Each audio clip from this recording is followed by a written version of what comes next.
prepared for the -1 player, Flint? I thought I was, but it's not showing up correctly. But that's fine. I can fix that.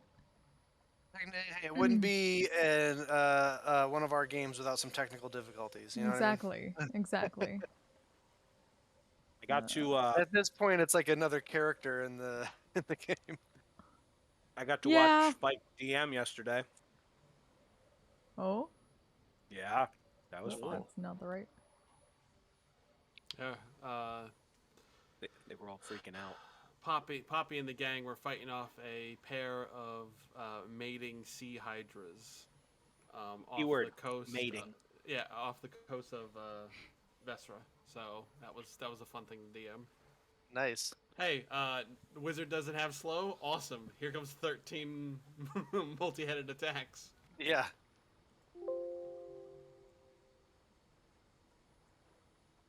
$14 if they both get to 7 heads.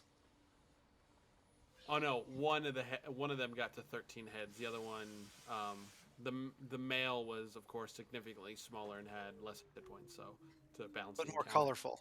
Yes. Incredibly peacocky. Yes. Are we ready? I believe so. We can't see your beautiful face. Oh, fine. Everybody else can. There you go. Well, Yay. we shouldn't be robbed just because I don't have the Twitch stream up. Come on. God damn, Bill! Daniel. You're trying to get in everyone's pants tonight. Whoa. I'm feeling friendly tonight. That's all. You're feeling frisky. Friendly or Risky, flirty? just Nope. why has it got to be that way? Why can't I just, I told you that you don't need to ply me with honey wine and sweet words. You just got to give me that look. Anyway, look. who wants to? I'm sure he watched the VOD, but who wants to fill in also on what happened last session? Ossel died. The end. The end. Yeah, bullshit. It was incredible. It was nothing but it was combat. It was one combat the entire session. That's basically. That's not true. Mostly. There was quite a bit Pretty of much talking. combat. There was quite a bit of talking and significant things that happened before the combat began. Yeah, but they're not learning that until they learn it in character. Well, No. the rest. We also had a meeting with the senators. Yeah, but I thought a lot of that was the previous. I guess not. No, that was the same session. Okay. Well, we ended brain. before going in there. That's true. Well, you have to tell them about that. The senators. We met So with the somebody senators. who was in the room, yeah. Yeah, senator. We met with the senators. Thorn got kind of put in his place when he tried to ask a question. They're like, "Nope, we're asking the elves, so shut up." Oh, okay. pretty much what happened. Yeah, I'm not gonna lie. Brutor can be a little bit of a cranky old man. Not gonna lie, Thorn asked some good questions, and he's like, "Shut up!" And then Artanis just asked the exact same question, and then they answered. And he thinks tradition is important. I don't remember all the questions. I do remember it kind of just being about the book, how to get there, what we're gonna do, what everybody in the Senate wants to do, their plans, then political bullshittery, you know how that goes, happened when they basically were not. John doesn't think they were being truthful with their answers. Thorin has no fucking clue. Thought he did, but he doesn't. Then something happened with Mel. We don't know. We haven't found out yet. And while that was going on, the Swahagan, God bless me, attacked us while we were on the boat, and that the general, like the right hand man to the king of the Swahagan, God bless me again, came and fought Commander us. Moritz. And that guy. And I asked Bill, like, if I kill him, how awesome would that be? And he said that would be the absolute best fucking thing. Everyone would be like telling stories about you for the rest of like the days. So you and I tried to kill him quite hard, and we did not succeed because he ran away like a little bitch. But I got 2 crits on him, so he was feeling the fucking pain. Yeah, between you and And- Artanis, you took out like 2/3 of his hit points in those those 2 turns of Goddamn. yours. Yeah, it was phenomenal, and I was pissed when he kept running away. Gonna take advantage of his home terrain, man. But we ended the session shortly after the fight. The senators asked you all to essentially stay after you guys kind of helped with the dead, kind of giving them the traditional dwarven burial at sea, giving them over to Poseidon. And the senators asked you to kind of just stay in your quarters that you were being provided, and we'll bop back over to here. Just stay in your quarters until they called on you again. You were still few, like a few days out from Non-Torum. Oh, we are Um, also going to Noctorum, not Gimdurul. Yes, you were all correct. I was mistaken. This, just for your, is Commander Moritz also, in case. Yeah, I didn't get it up close to the token. Wow.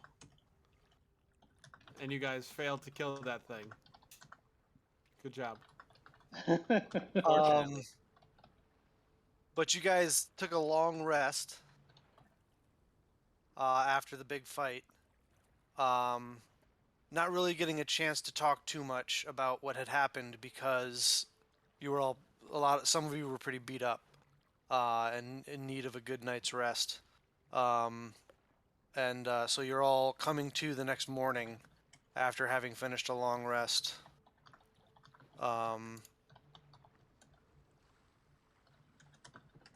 In your quarters.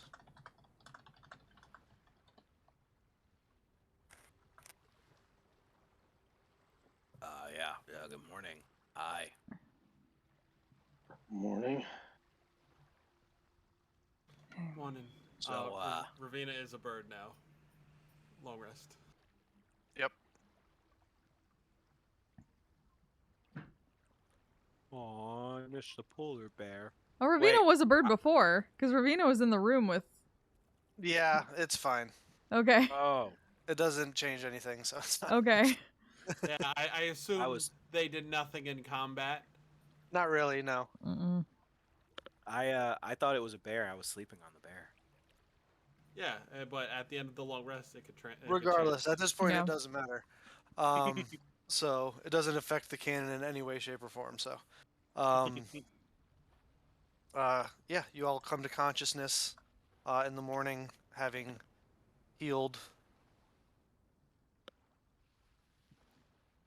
Do Swagan often attack dwarves in these waters?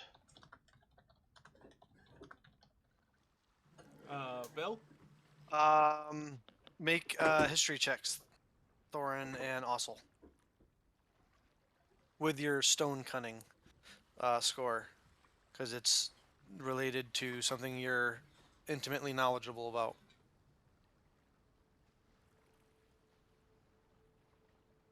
That's half our proficiency. It's double your proficiency. So, So it's double your History. proficiency plus your intelligence modifier.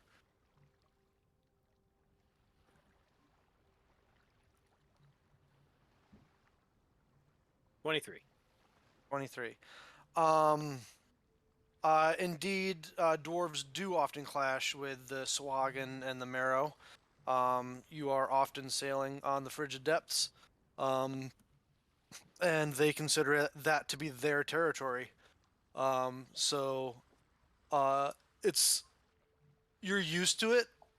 It's usually almost always a defensive fight because you don't really have the means to attack them because they're under the water. In the frigid, like you can't make an offensive, so it's almost always a defensive thing. As they constantly harass your longships coming to and fro both as traders and raiders.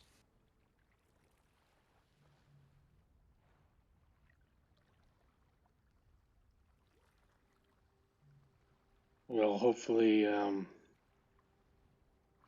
we at least put them in a position where they'll have to spend some time licking their wounds before they try that again.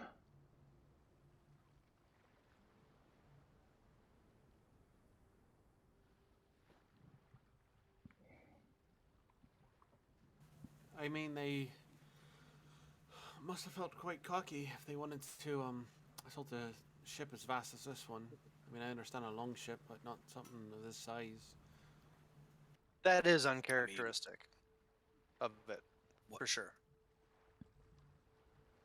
what's got me is that Commander Moritz himself came out. That's it's a bold Yeah, move.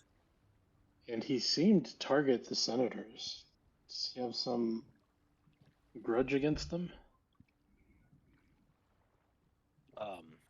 We're dwarves, so yeah. Swahagan don't really like us. But my thing is, he knew they were. He must have known they were on here on the ship. That is what I want to know. How he figured that out. With your 23 Thorn, you would know the ship that you're on is like the flagship of the Dwarven fleet. This is like Air Force One. This is what the senators travel on if they're traveling across water. But yeah, the thing that I'm thinking of that like So what if it's John's at sea, it's probably got at least one senator on it. right. So like what I'm wondering is it's a pretty vast expanse of water. So it's like, how do they know where it is? You know what That I you mean? don't know. I mean, the ocean is their natural That's habitat, like the surface is your yeah, natural habitat. So yeah. you imagine they probably have their own ways of, doing that you're just unaware of. So yeah, that's kind of what Thorn's wondering is how did they know where we were going? Obviously, yes, this is Air Force One, so it's like, yeah, you expect senators or high-ranking officials. Uh, but my thing is how did they know when we were gonna be, where we were gonna be, and when we were taking off? And why didn't they just do it beforehand? Why did they wait now?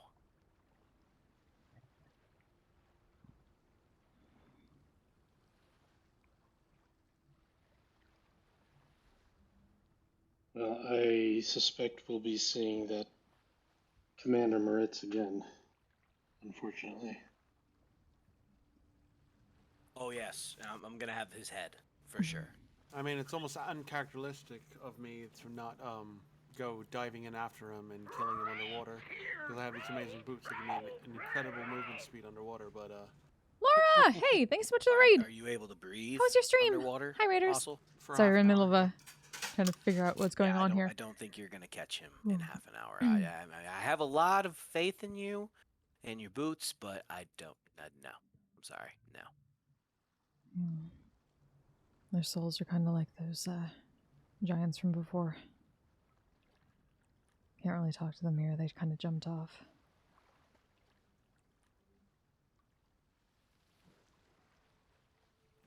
they don't rest.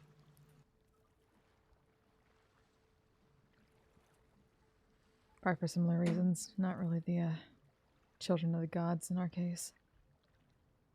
Don't go to the same place.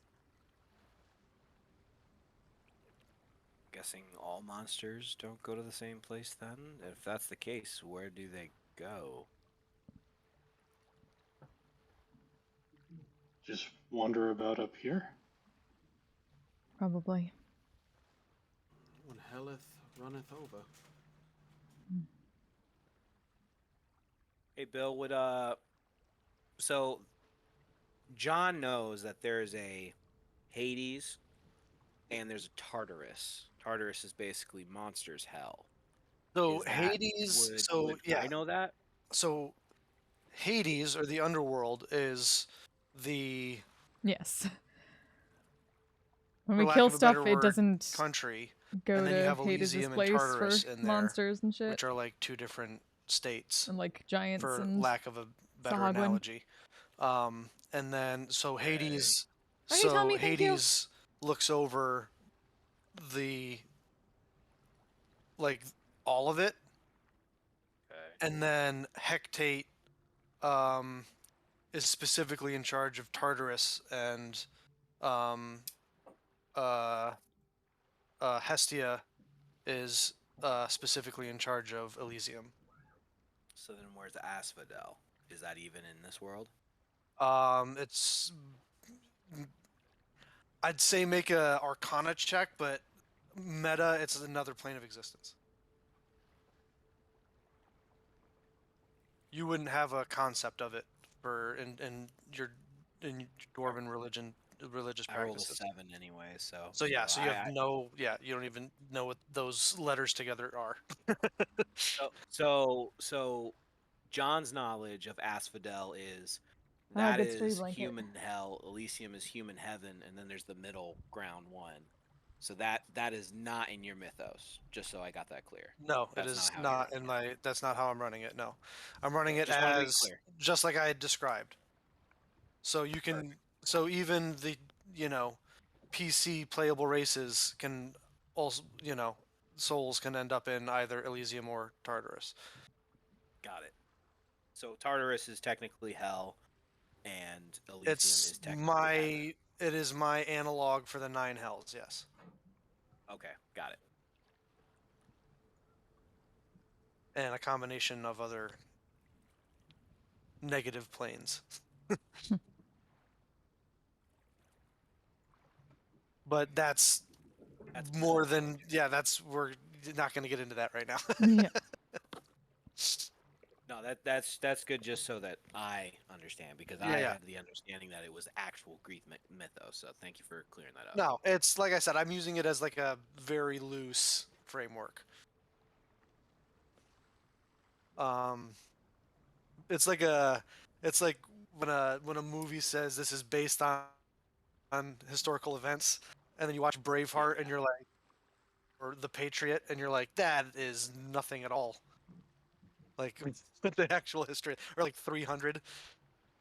That's know, exactly it's how it like, happened, and you know it.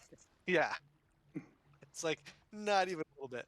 You barely could even call that the same story. But anyway, yes. History is written by the victors. That's true.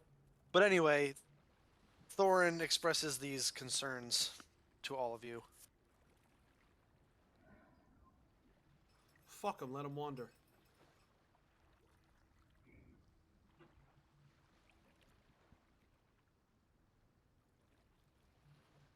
Other way, I can't do much about it.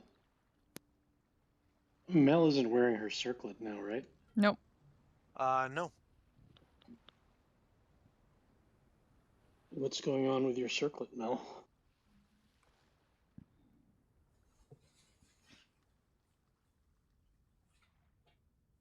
That's talk for the dome.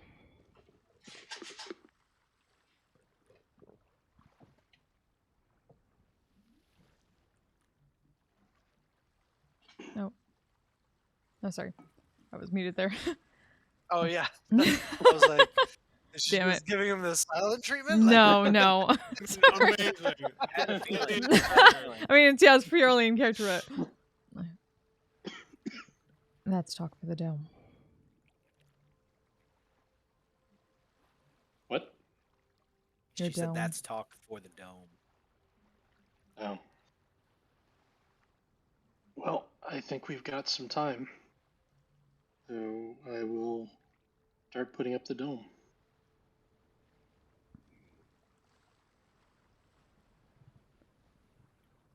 It's 10-foot radius, right? Yep. And then making sure the circlet and everything like that is outside of it, and all of the stuff, anything that she got was outside of that. You can position yourself wherever you like, Artanis. Hmm.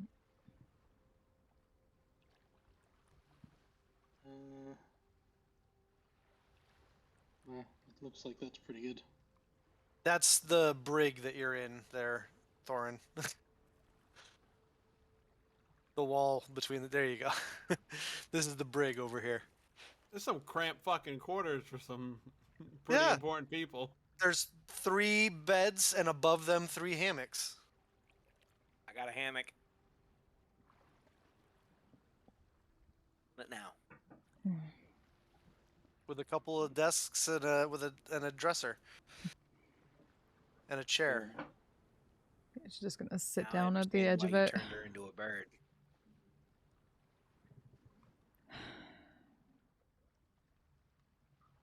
And I finished casting non-detection on the dome. So you do.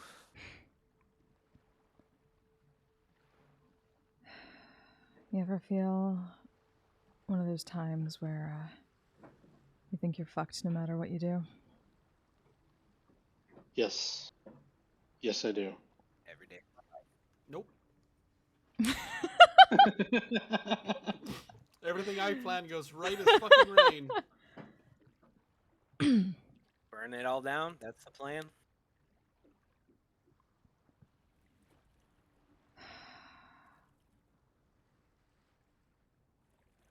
I had to deal with the fact that apparently I was supposed to help Agrippa.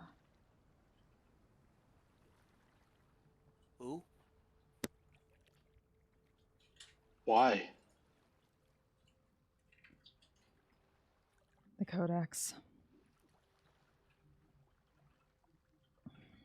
Hades wants Agrippa to have the codex? I have no fucking idea why. Take some guesses, but yeah. Safe to say I wasn't too keen on that. Plan to give Hades the codex is out of the question now.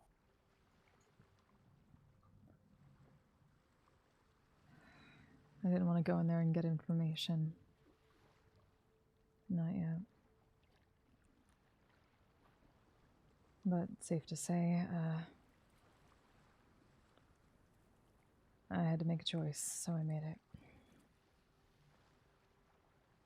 And I'm probably fucked, but it's better than Well. playing into that. Agreed. Thank you for making that choice.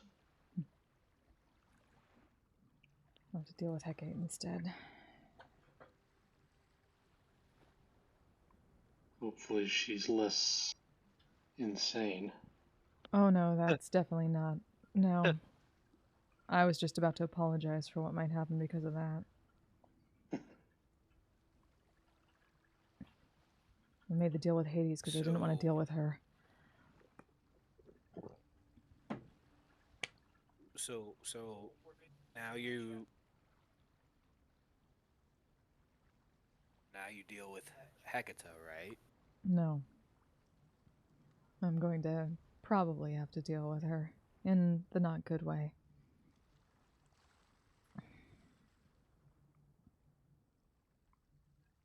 Let's just say I made a mistake a long time ago. And I was trying to work my way out of the consequences of it. But now I don't have that avenue anymore.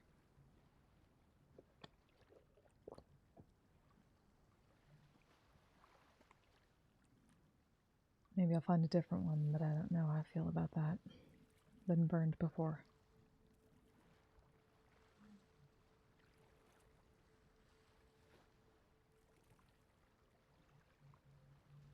That's all sorts of alarming.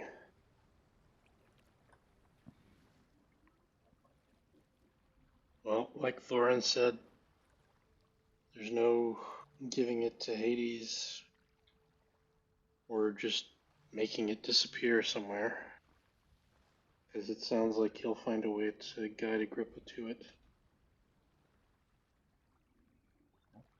We at least know that he's on his side. But I'm not going to be a part of that. Fucked over my people and they... He didn't tell you why, right? Shit. I'm not wasn't big enough fish for that. know what I needed to know when I needed to know it.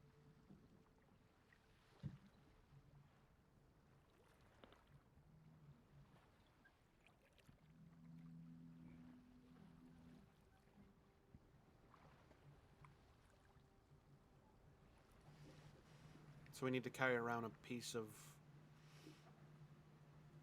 a divine ear for Hades to walk around with. You're not going to get rid of that trinket then? I'm not carrying that shit around if I don't have to, but I don't know what to do with it. It's probably just mundane. We can probably destroy it.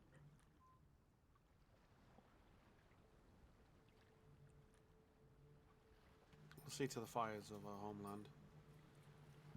Melt it down.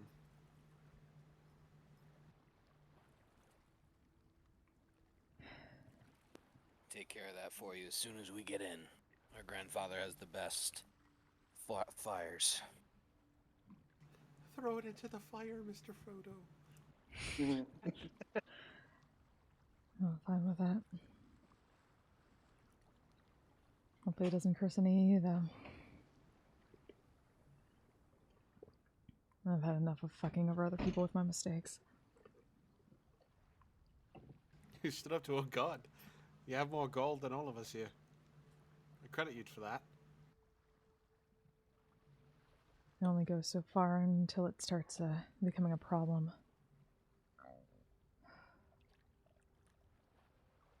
I just kind of grab Mal and shake her by the shoulder, trying to get her out of this.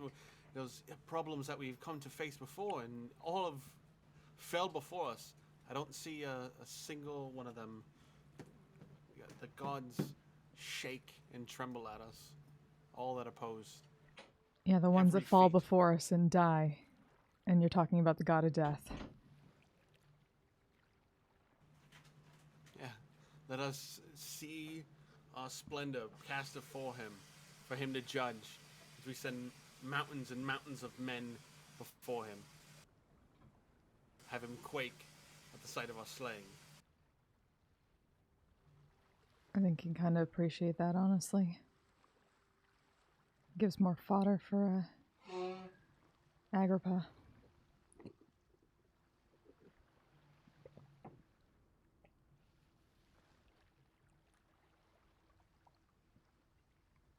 There's Another a goat. knock at the door.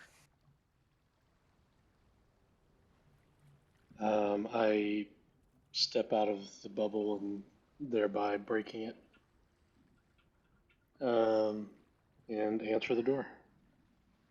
You answer the door and you are greeted with the smiling face of Vistra Battlehammer.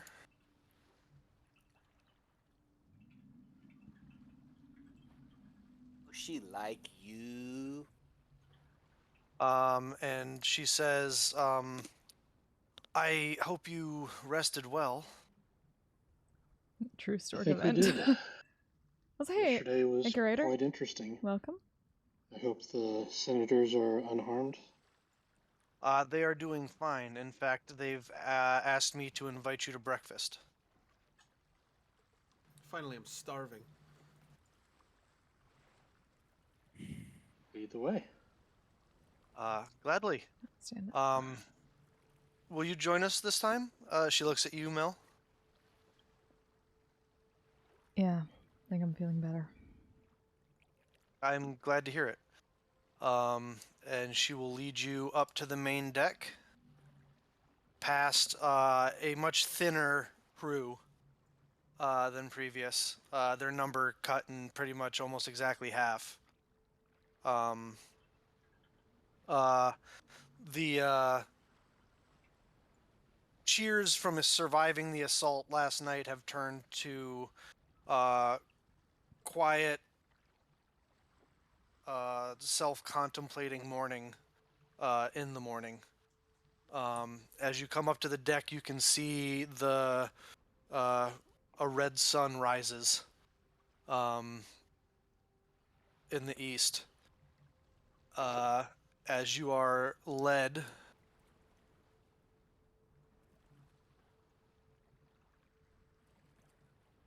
into the what would normally be the captain's quarters. As the door is opened, as the two dwarven sentinels at the door uncross their halberds and open the door for you to enter. As you come into the room, you see the senators sitting where they were previously at the table. There are all kinds of foods laid out on the table, eggs and some other fish-based proteins. There's almost like uh, a fish-based hash in this one giant wooden bowl. Um, uh, most of them steaming and hot with honeyed mead in horns on the table as well. As you come in, you look back on the back balcony where you see two more of the sentinels stationed, the ones that you were able to see up close yesterday and what they were capable of. As you come in, Jurgen greets you and says, "You must be hungry. Please sit. Help yourselves." Thank you. And he will sit and begin to load the fuck out of his plate. Triple sure. portion. Yeah, gotta get that protein. Oh yeah. Breakfast mead. Yeah, breakfast meat. Thank you.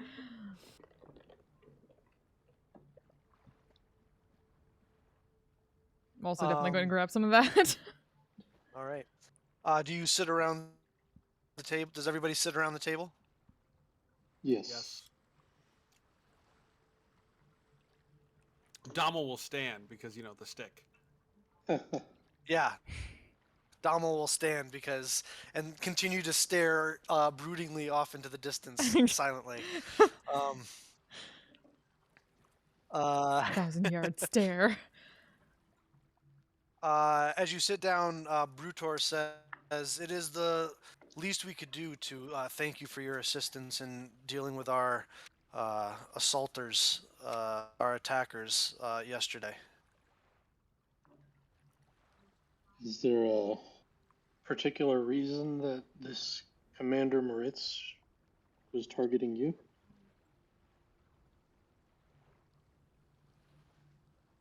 I mean, we are extremely important people in the leadership of the dwarven clans, so Of course. Well, at least he's been wounded enough that hopefully he'll leave us alone a bit longer. one can only hope. But stories of his brutality run through our raiders' ranks,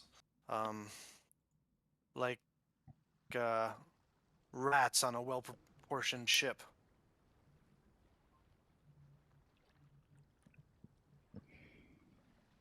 I can understand why. He was quite a handful.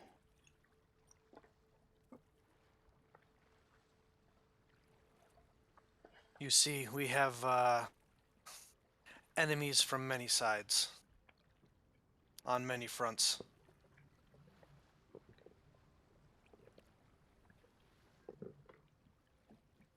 Well, hopefully someday we can start converting some of those enemies into alliances.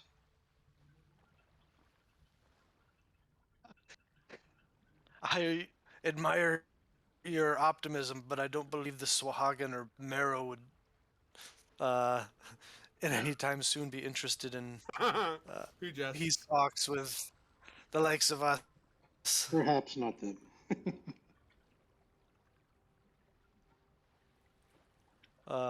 Certainly not the dwarven clans of the northern mountains. and eastern mountains. Did I say dwarven? I meant giant clan. Um,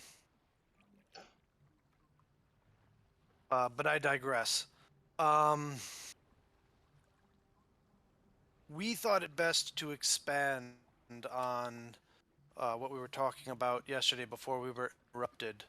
Um, our main purpose in bringing you to Ethmond and hopefully eventually Gimdorul is to allow you access to the halls of our fathers so that you might acquire this Codex Mortis. And we thought it best that if you were to do this, um,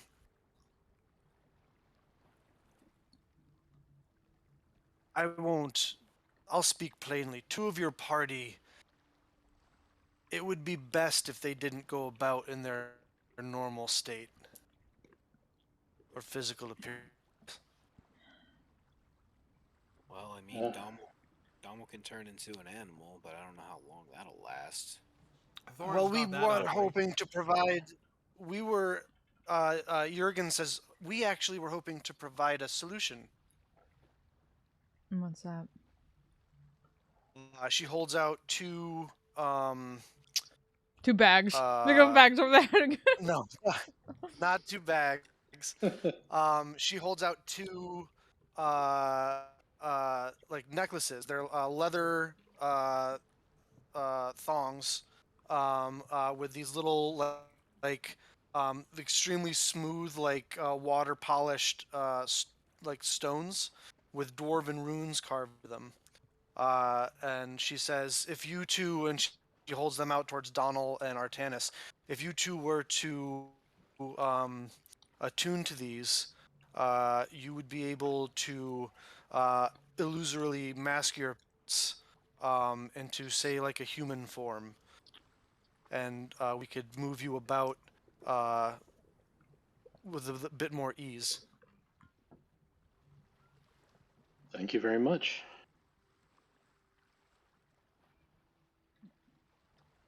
They act effectively like hats of disguise. Awesome. At least until you no longer need them. And she slides them across the table and in amongst the food. I put one on. I don't agree with Uh, this. If Don't agree. I mean, senators, if we go in under the guise of deception, if found out, the punishment will be vastly greater than coming out full honestly. I understand there is the trepidation because of the lineage of our companions, but don't you think going in under a guise of dishonesty is wrong? It's not dishonesty. It's a matter of convenience. We have limited time. If what you say is correct and that there are others seeking this, we don't have time to convince a unanimous vote of the Senate to allow elves into the halls of our fathers. Do you understand how impossible of a task that is? However, and this is Brutor speaking, if what your friends say is true and they want to move forward towards a mutual understanding, if you were able to acquire the codex and provide it to us, this would go a long ways towards achieving that goal.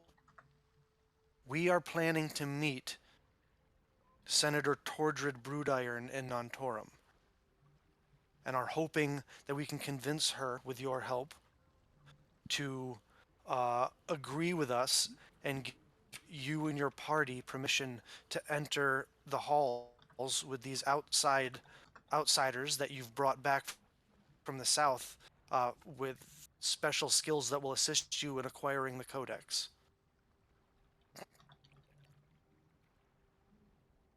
If we do this, Yes, Senator. And sorry, I don't mean to, but to finish. And if you are successful, we can then perhaps reveal their true selves.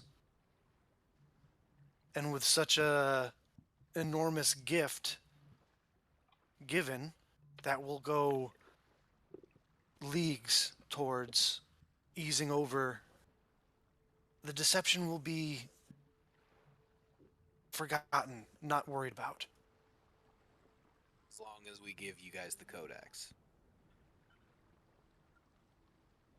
That is our intention. We have not hidden that.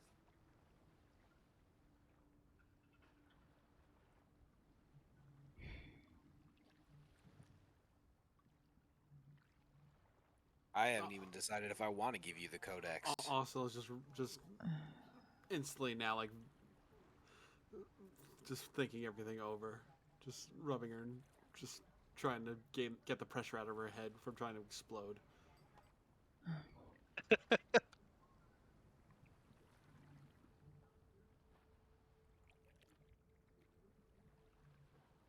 By the way, also, they're right. You don't get rid of that kind of stuff that quickly, and we're on a time limit. I know what that's like. And just taps one of the horns.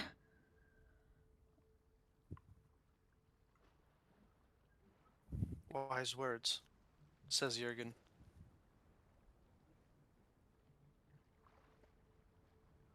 Listen, I'm afraid if we do this,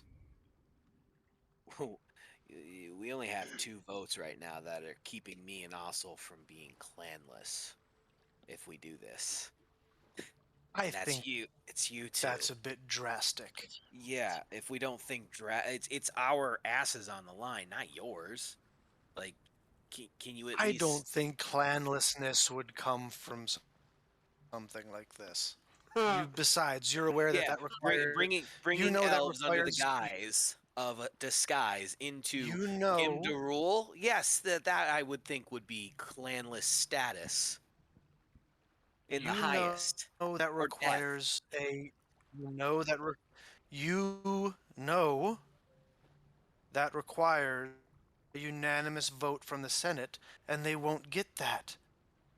Because we won't vote that way.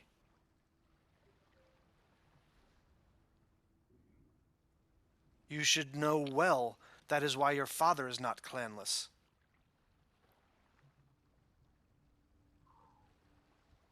Hmm. It was a 4-1 vote. Go Would for I know also who burn at that. Would I know who the person was that voted the one? Make a history check. Same as before. This is basically to see if whether or not your father talked about it, or if you 19. heard from others and believed whatever rumors. 19. From what you understand, it was Brutor who cast the single vote to not make him clanless. So the guy who's sitting in front of him. Yep.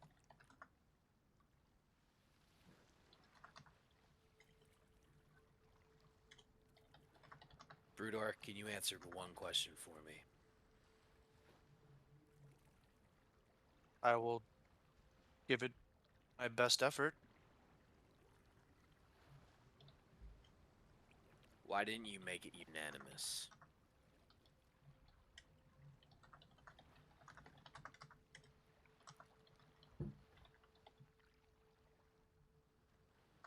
I could see. Make a persuasion check. With advantage. Ooh. Okay, much better.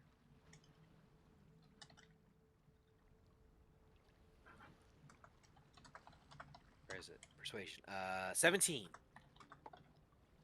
17. Yes.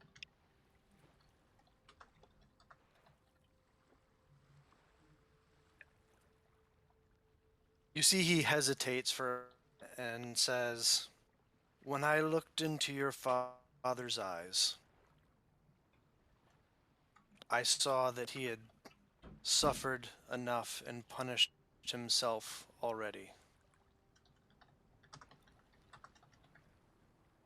Giving him to clanlessness would not have helped anything. The damage was already done.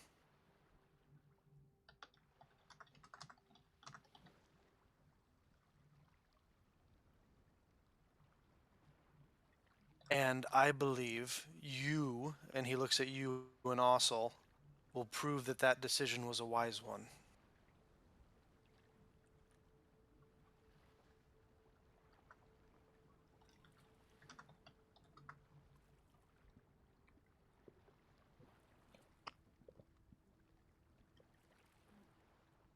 All we need is a majority vote to grant you access to the halls. If we can convince your senator, Tordred, we'll have 3 of 5.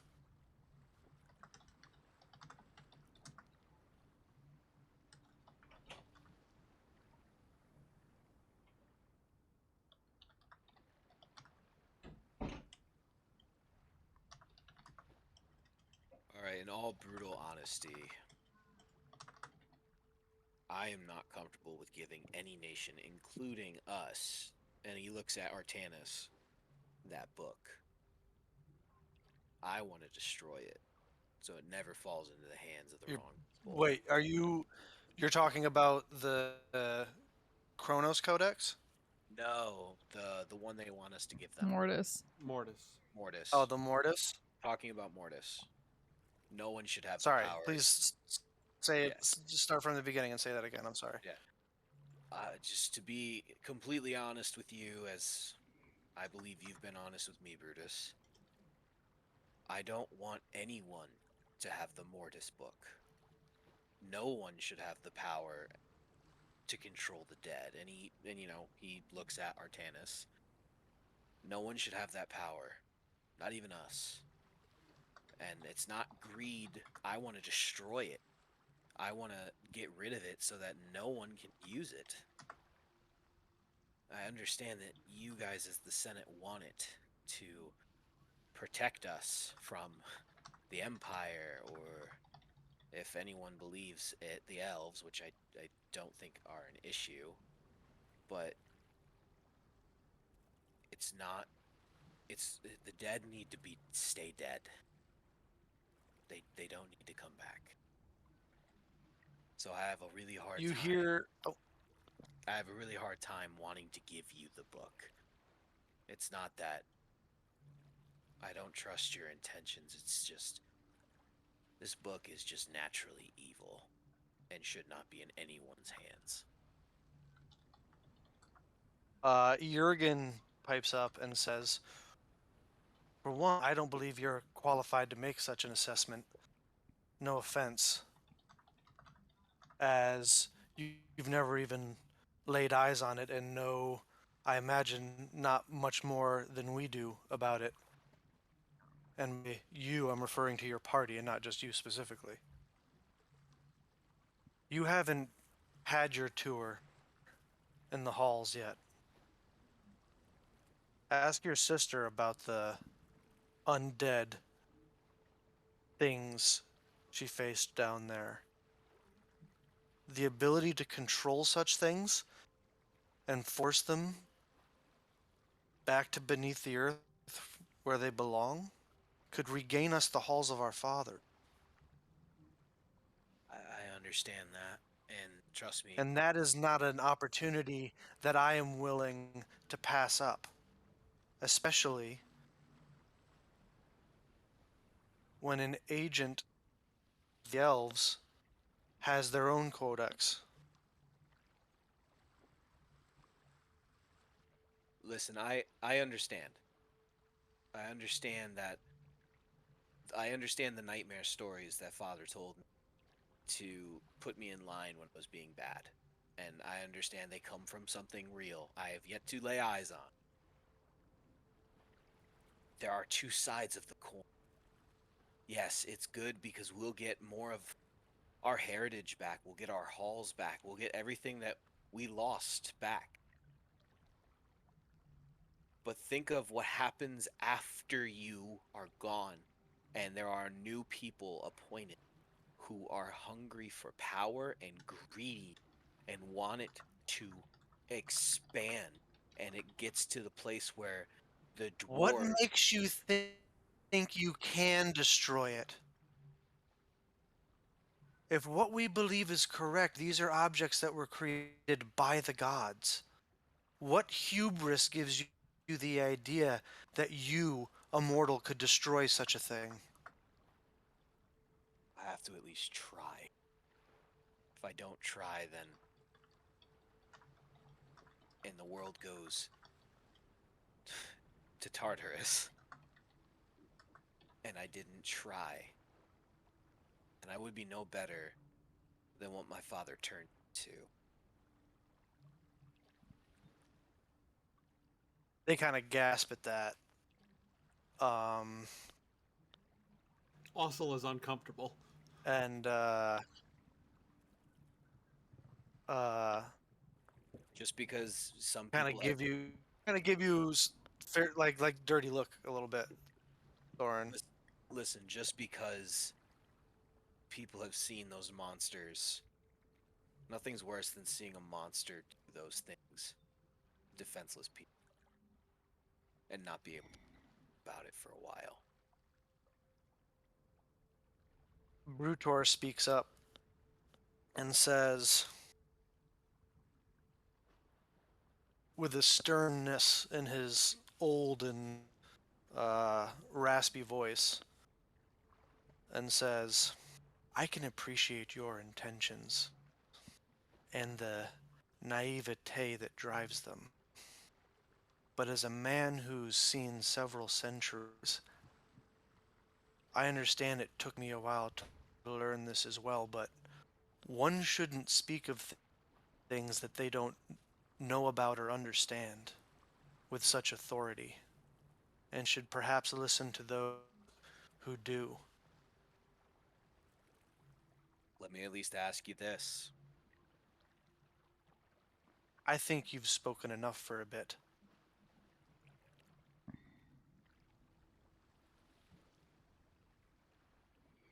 Well, one thing we And do he will know, back in his chair.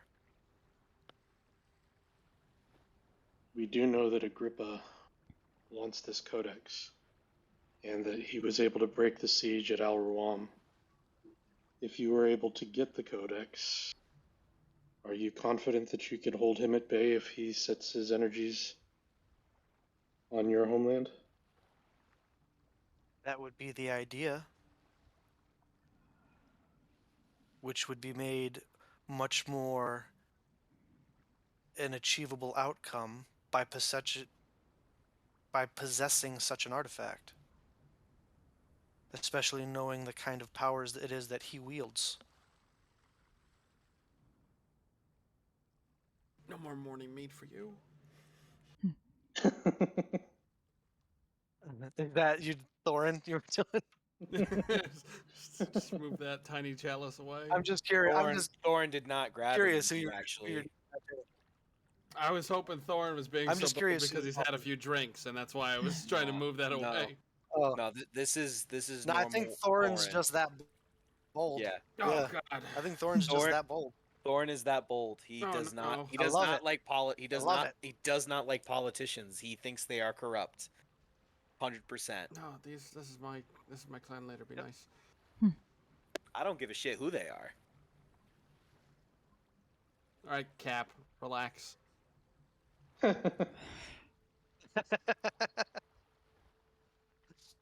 Easy, Iron Man.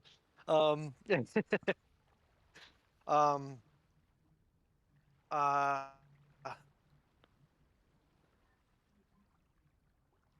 Rutor says, and kind of gestures towards Mel and says, even one of your own agrees that this is a wise course of action.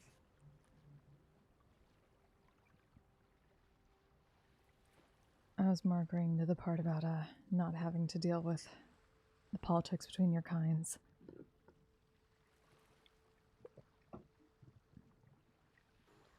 For what it's worth, I stand with these senators. They kind of nod and appreciation and say, "We appreciate the support of someone as esteemed as a child of Torga the Three-Eyed."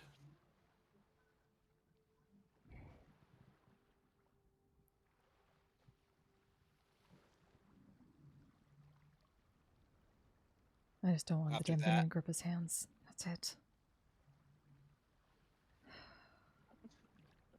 Jurgen kind of speaks up at this point and says, "At some point, someone's going to have to take a step towards somebody else.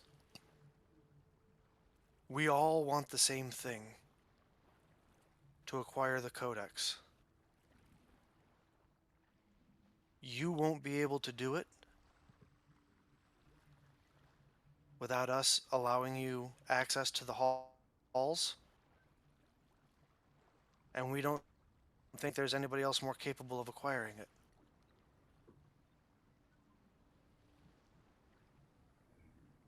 Let's take a step towards each other."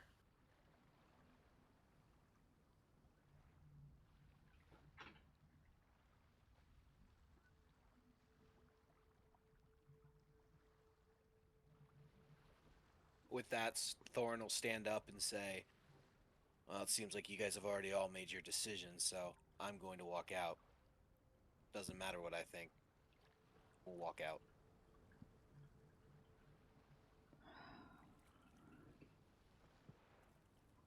You open the door. The sentinels outside uncross their halberds so that you may pass through. And he'll just walk to the bow of the ship and kind of just sit there and just stare off, wait for everybody. It appears that no amount of Alrighty. honey wine can sweeten those bitter thoughts. But we appreciate the gesture. Oh God, no more for me. Thank The you. senators look over toward Mel Donnell and Tanis. I imagine. I mean, he's not here, so I'm just going to say Donnell kind of stays silent and defers to the two of you. Yeah, we all decided that none of us have a big enough stick to play Donald. It's not. I think the fairest thing to do is to Hmm. just kind of not make the decision for him. Mm-hmm. But you know, I'm sure he was he would quiet be in during the first favor. meeting. I'm assuming he would have been fairly quiet during the second meeting. But anyway, I am going to make the decision that he takes the runestone. I don't know that he attunes it yet, but he'll take it. Anyway, two senators kind of turn, and Vistra, having gotten a affirmative from Ossel, kind of turned towards Mel, Tanis, and Donnell. The two of you look up at Donnell, and he kind of just looks back at the two of you. Well, I think I've already made clear what my fondest long-term desire is, and I understand that you getting that codex would be a big step in that direction.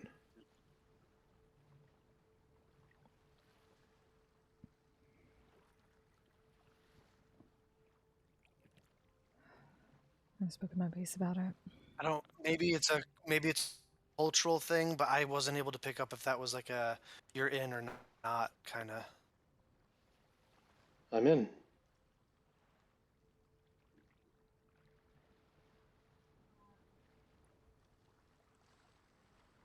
Kind of smile. Looking over at you, Mel.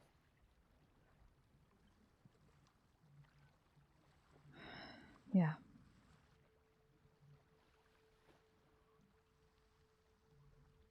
Majority Excellent. rules. We have an accord. Under one condition. If They kind of, Brutor kind of winces as he looks over, like, "You're right there," and he looks over, not completely like upset or anything, but just kind of like, and looks, waiting.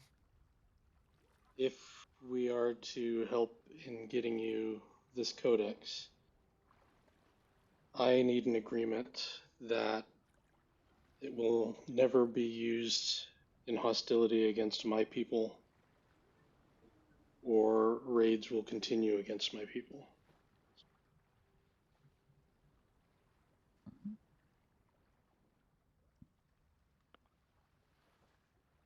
I don't want to promise things that I can't deliver, says Brutor, as he kind of looks at Jurgen and she nods, almost knowingly, and he says, "As for Jurgen and I, that will be a...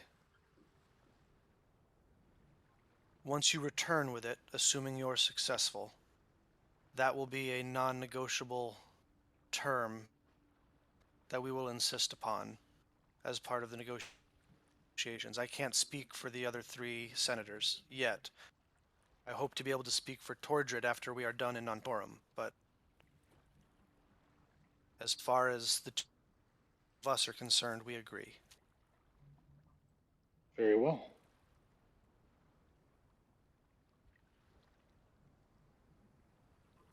Also, On the we haven't raided like condition- Elven lands in years, but it's fine.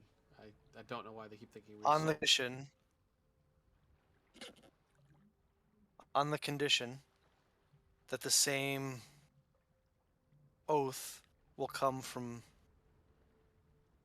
bindingly from your king and queen regarding the Kronos Codex.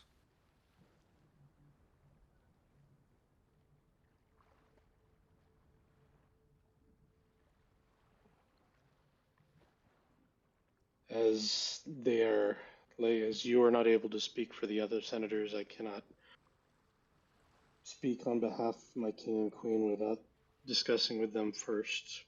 But you can be assured that I will make the same efforts with them that you will with the other senators. Rudor kind of looks at Jurgen, who kind of scratches her chin for a few seconds, kind of leans in and whispers something in What we can do, Brutor's ear. going to interject on this one, at least we can speak for our people right now. Looking to the group, our people are the ones of Aspida, the ones that will be part of Aspida.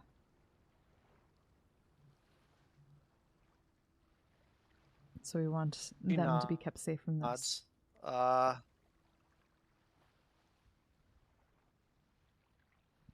And Brutor kind of whispers back in her ear, and she says,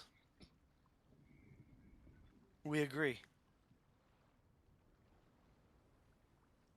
Puts out a hand. And like to Artanis. I reach out To anyone who will. They shake. Now, I do not envy you in the task of having to convince your brother, but hopefully you're able to do so before we reach Nantorum. You have 2 days. We will be arriving in the middle of the festival of the Knights of the Ancestral Lights. Also, you know this to be a weeks-long dual celebration of both the return of the Raiders and the New Year. It is a fuck party. Yeah. I have like Dwarf that style. one. I have like that one head of also that's like skull, and that's the one I need to change my token to. What kind of party did you say? Fuck party. Okay, it is a fuck party. Okay, that's what I heard. It is a fuck party. Okay. Want to make sure I had that both right. Literally and figuratively. Both literally and figuratively. Mm-hmm.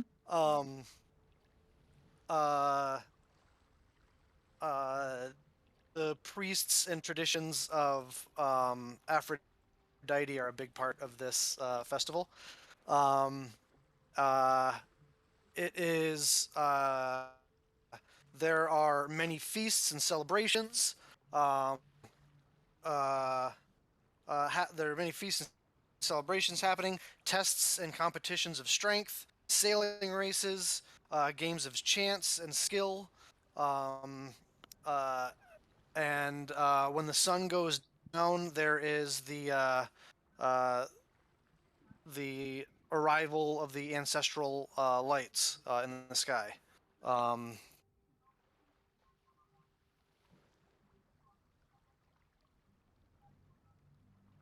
but they say you have free reign of the ship for the rest of the journey.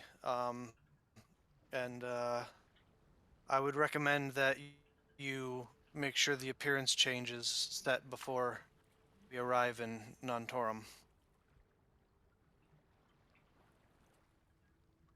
Any rumors that might get out from these loose-lipped sailors can be dismissed as such, so I wouldn't worry. You know, Artanis, I could just shave your ears down a little bit if you want. Just put a nice curve on them. We'll call that Plan B.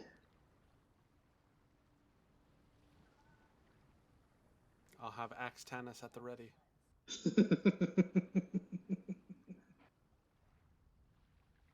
Hop back over here. As you guys are 2 days out from Nantorum, as you leave the captain's quarters and the senators behind, having come to at least the beginnings of some sort of arrangement or agreement between two old enemies. What would you like to do? You have 2 days on the ship. So, Mel doesn't have to be disguised, right? So it's not like No. only dwarves are allowed. It's just it can't be elves, right? No, they have trading partners with the various they have trading partners with the various small tribes that live along the eastern banks of the river that's to the south of Nantorum here that I haven't named yet. We call it the Deadening River. Um, as well as the several other small, uh, like any little duchies and baronies and villages and stuff throughout the Deadening Wood and just around the outside, as well as clans of Goliath that live on top of the mountains, the Narrow Rise Mountains, um, way up north. Um, and so yeah, um, so there are, it's a microscopic fraction of the population at any time, but it's not out of the realm of possibility to see varying other species specifically in Nantorum for like trading purposes or diplomatic purposes or you know. Just not elves. Oh yeah, for sure, and certainly not Empire people, but yeah.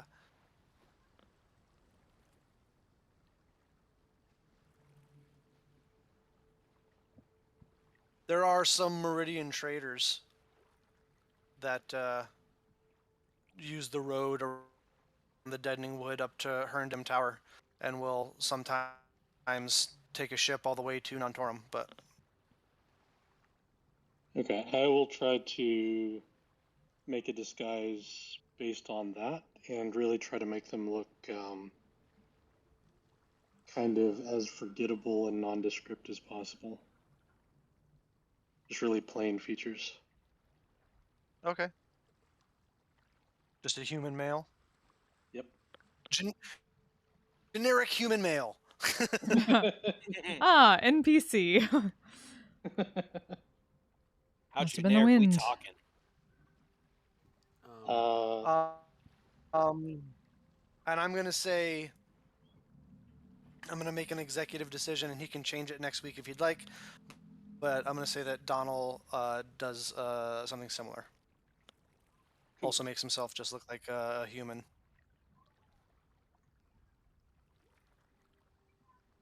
We'll say he makes himself look like, at Not least like for a now, half-elf. because I find it fun. He makes himself look like Willem the Bald from back on the island. Oh god. But in more wintry clothes. But anyway, you guys just have exited the captain's quarters. Sorry, David. What would you like to do? If I don't know if you immediately want to go after Thorn or not. But I will. Hmm. anybody else tagging along with Ossel? Yeah. Yeah, team effort. All right. You guys find Thorin at the bow of the ship, Titanic style, Leo DiCaprio Titanic style. There was a sit there working the rigging, and he kind of wanting to be alone, just kind of like was like fuck off, and the guy was like, oh, just kind of left. Thorin.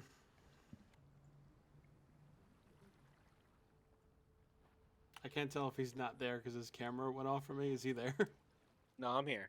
All He's right. His camera's off for me too. Yeah, I had to move to my room.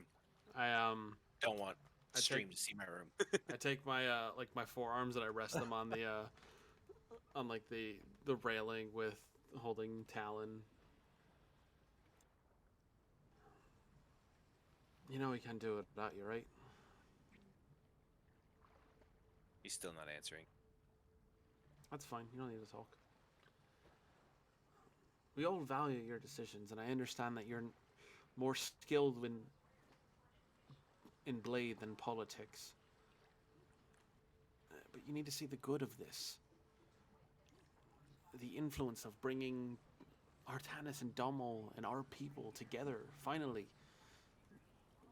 Squashing years of hatred in a moment, a fraction of time, a fraction of their lifetime, our lifetime.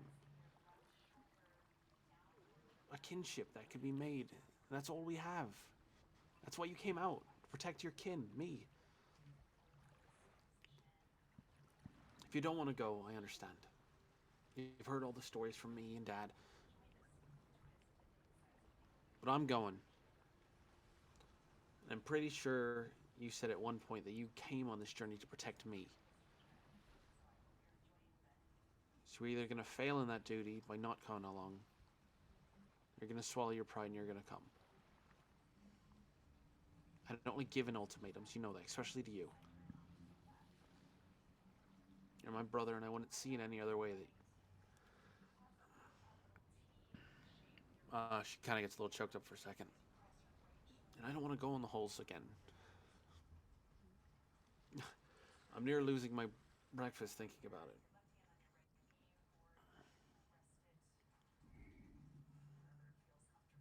But I need you.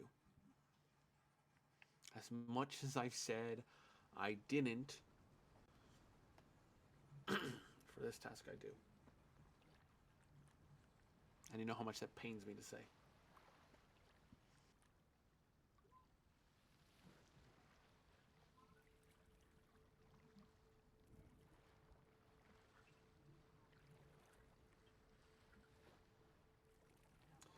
But I'll leave you with your thoughts.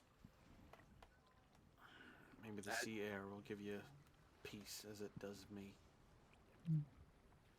As you begin to walk away, he kind of just, you hear him say, I thought you were going to be a brood iron.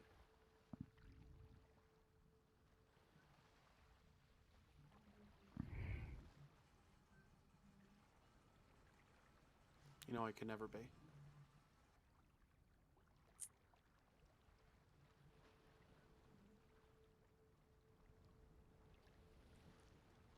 You know, no matter what I do, they're always going to look at me that way. Until you prove yourself to be above that position. Rise above blacksmith. Rise as a hero for everyone. We all know it, now show them. Act accordingly. Be the hero we all know you are. Heroes normally go against the grain, don't they?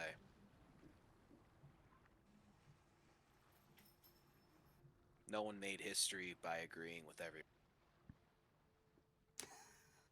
And whenever you agreed with most anyone.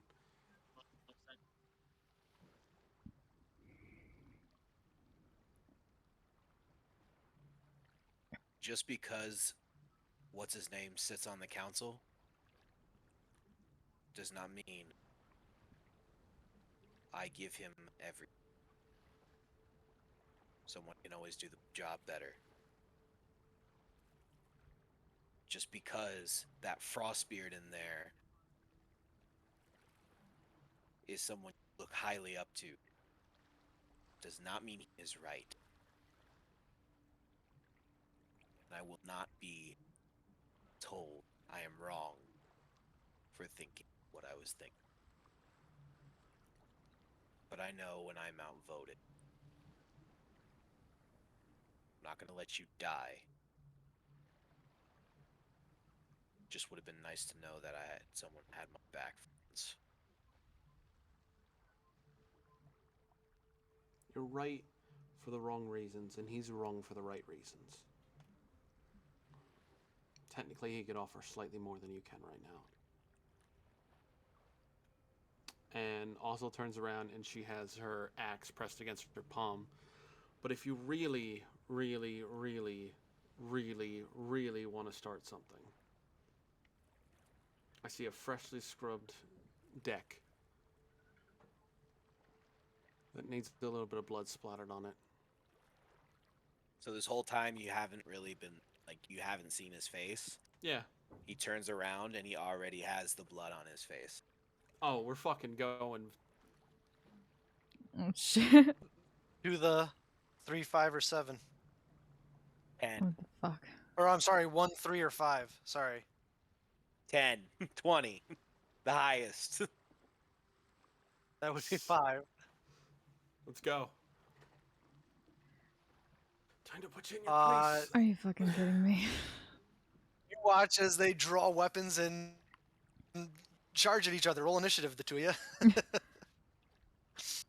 Just I gonna have like special- they're going at each other, just kind of peek over Tartanus. So the way you determine it, right? So the way you determine it is when you cut your hand, the fingers, depending on how many fingers you draw, that's how many to the bloods you're doing.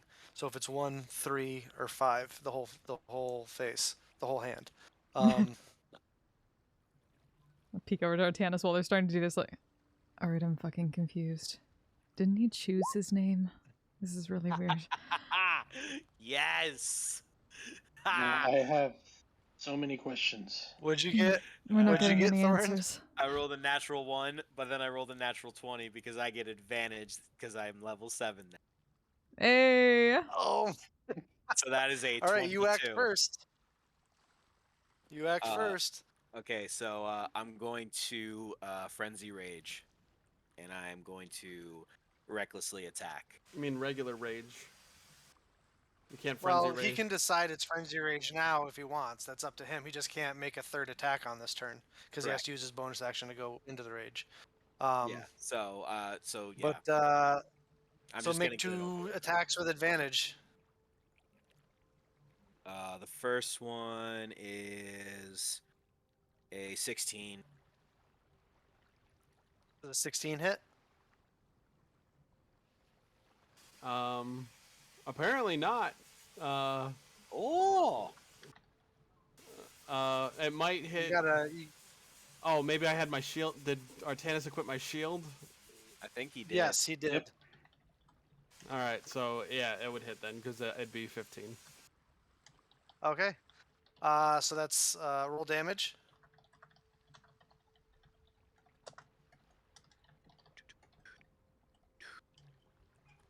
Okay. Okay, so that is Yeah, Bill was rolling super high on attack rolls every time last week, Yes, he so I was. figured the shield was needed. I was on fire. My dice was on fire last week. First one is 13 points of damage. So you take 13 points of non-lethal damage, I'm assuming, Thorin. Yeah. All right, because you gotta stay conscious through the 5 hits too. So, Yeah. second attack. Second attack. That is a lot. That's a 25. Yeah, that hits. Roll damage. Ooh, let's go.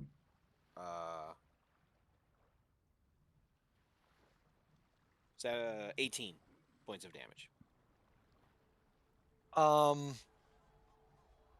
18 points of damage, non-lethal.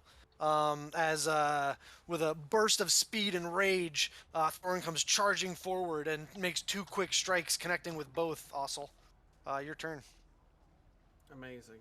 I will use Ravina as my bonus action with my 7th level ranger feature to use the help action instead of attacking, Okay. giving me advantage on the strike. Well, you already have advantage because you recklessly attacked. Oh yeah, then fuck you. Oh, this is gonna be bad then for you.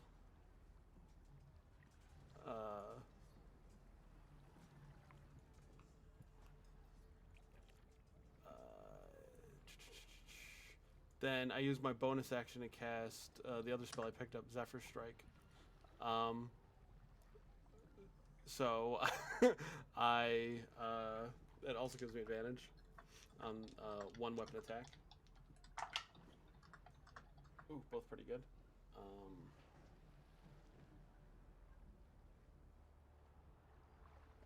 21 to hit.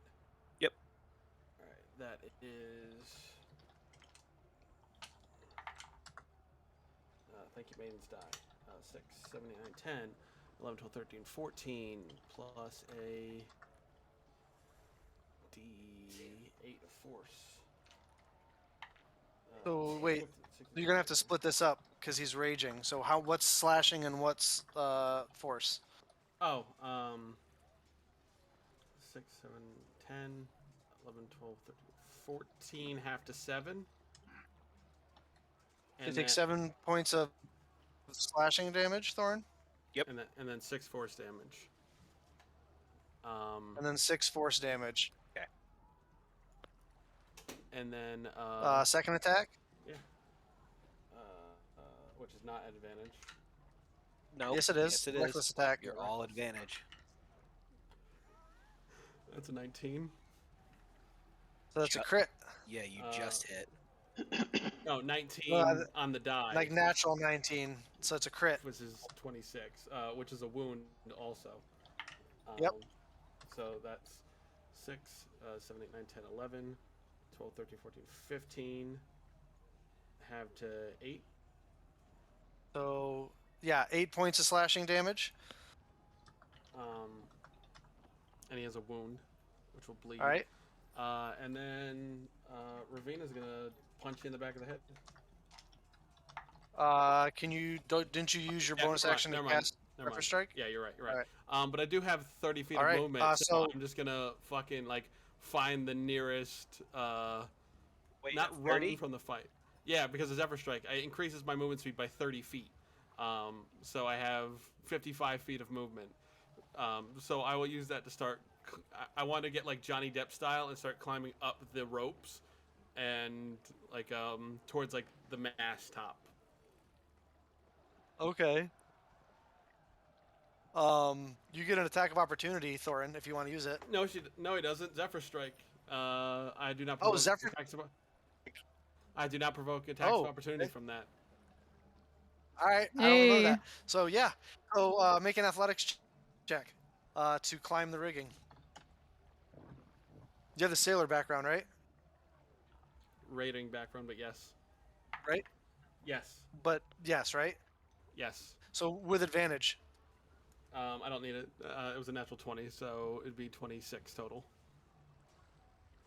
You move your speed straight up to the 55 feet. straight up into the rigging.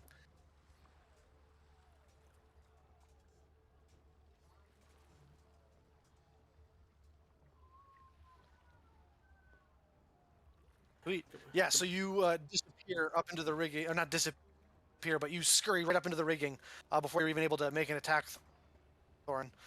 So you're both have been hit twice. It's all even. Thorin, you're up.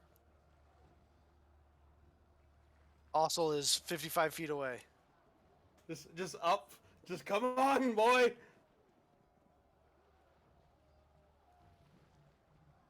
Okay. So, up in the rigging, as in she's in the ropes. Yeah. She's not on a platform. No, she's like hanging on. She's like got one axe holstered and she's hanging on to the ropes. What is the range of a hand axe? 20 to 60 feet. Perfect. Thank you, D&D Beyond. Oops, wrong book. Uh, So yeah, so 20 feet is normal. 60, 21 feet to 60 feet is disadvantage. Beyond 60 feet, you can't do it.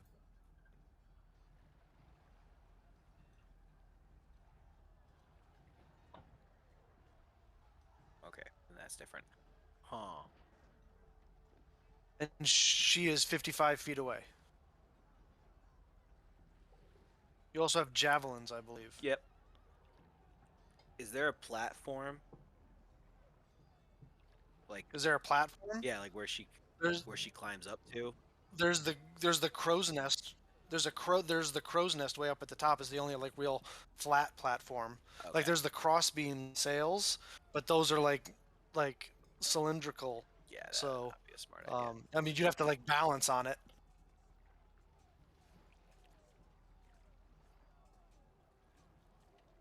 Would I be able to cut the ropes? You could certainly try. I would like to cut the ropes. All right. Just of I'm the rigging. gonna say, yeah. You're gonna try to cut the ropes to make her fall. Yes. So I'm gonna say this is gonna be a you're gonna make a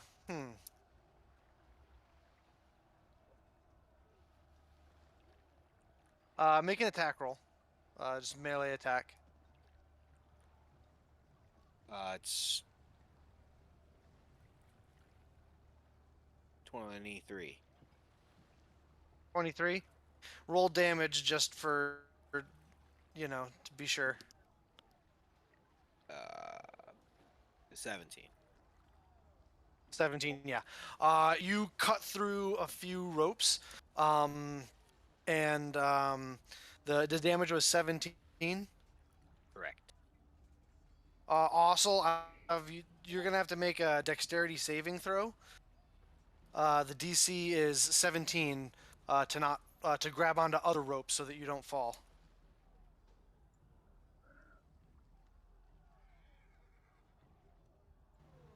That is a 16. That is a 16. You fall 55 feet. Make an acrobatics check.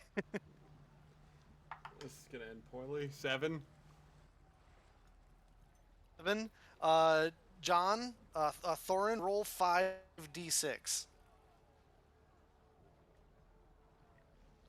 3, 3, 4, 2, last one, 4. So 16. Excuse me. So 16. You take 16 points of falling damage, Ossel, and take another check. Also, at the beginning of turn, Thorin, also roll a d6.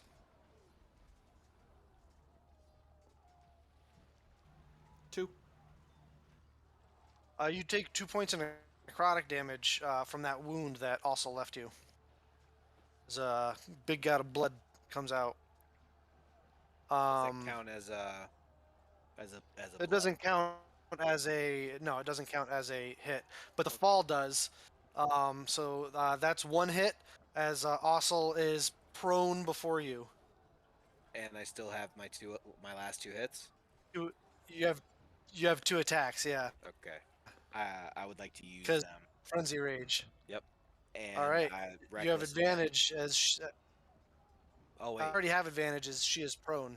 Oh, okay. She just fell 55 feet flat onto the deck. All right. Whack! First one. Wind definitely knocked out of you, Ossel.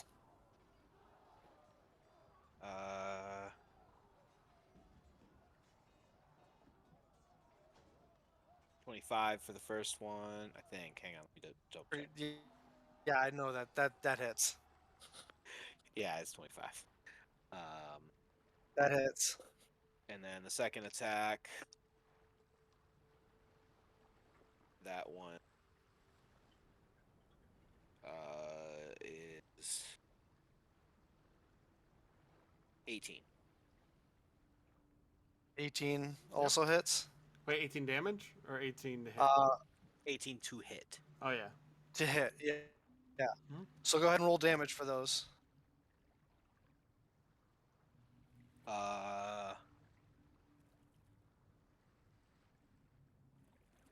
19 for the first one. The second one, 14. 14. All non-lethal. As Thorin runs up, shaking you for the 5th time, Ossel, you have lost the duel.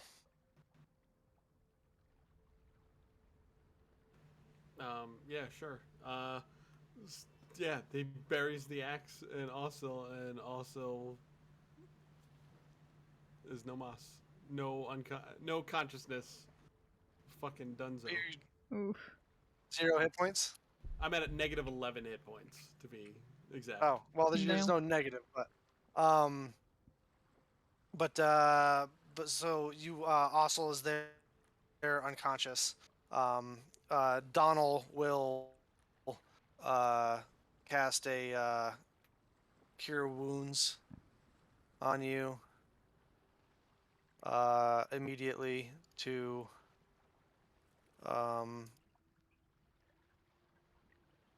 we'll say at 3rd level, because why not? For 13 hit points.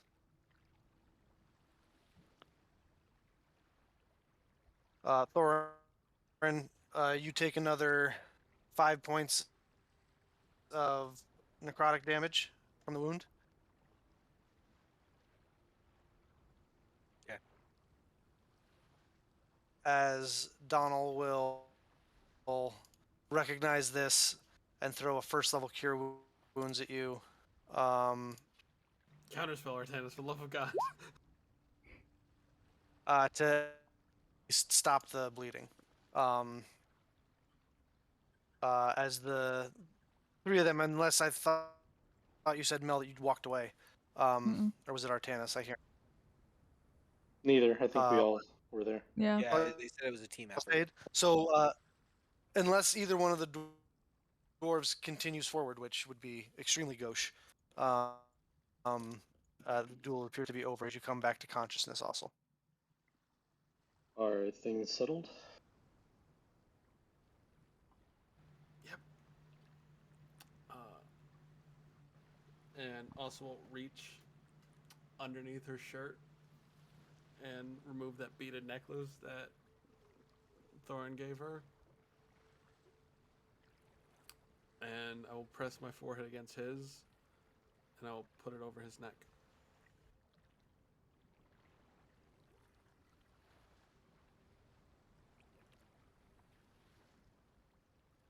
And also, you each gain a point of piety.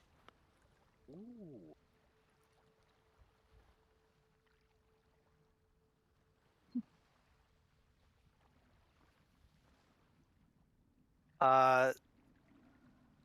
Annis and Mel and Donald, the conflict appears to be over for the moment.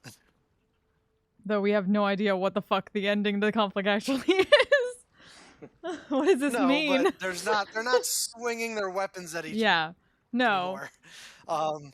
as a pair of sailors come over to start fixing the rigging that Thorin cut. Doesn't even look sorry about it.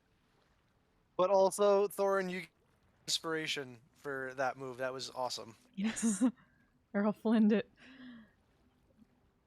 I was thinking about using the hand axes for it. I was like, nope, that's not gonna work. But anyway, what do you guys like to do? You have 2 days. You can continue the conversation. Thorin, do you stay? Do you walk off? Like when Ossel does this, what do you do? Uh, if she turns around, she wouldn't see it. It all depends on if she turns around. Kind of just goes. I'm facing you. I literally just gave you your necklace back, making you free. No, yeah, I know, but like, if she after that, Yeah, I'm still there. roll an insight check. Also, Oh, god damn it. You know I'm not good at these. Fairly wise. what'd you roll? I'll let you know in a second. I had to add this up. Oh, I thought you already said it. It's a total of 8. You're wise. Yeah, but I'm not Why? proficient in insight, and I rolled like garbage. All right, hang on. Also, Just- I have blood in my eyes. Just because of the, I want to see how this plays out. I'll roll a deception check. And I see little Ravinas just hovering around me. All right, I rolled an 11, so yeah, you don't see it. Cool. Dope. All right. You both good?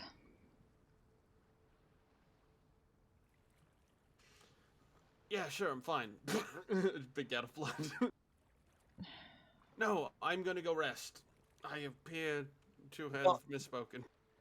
Donald will throw another 3rd level cure wounds at you You. for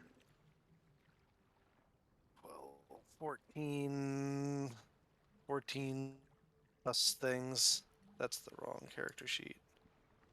14 plus what's his wisdom modifier? 5. So 19 points of healing.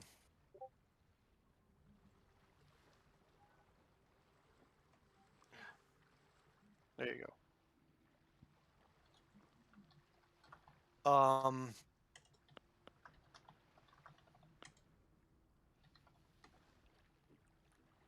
So it appears the conflict is over, and you guys have at least come to an agreement that you're going to do this.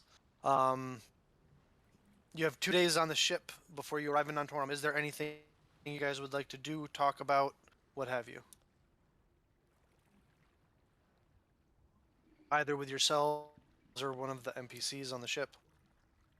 You've been given free reign of the ship to go about as you please.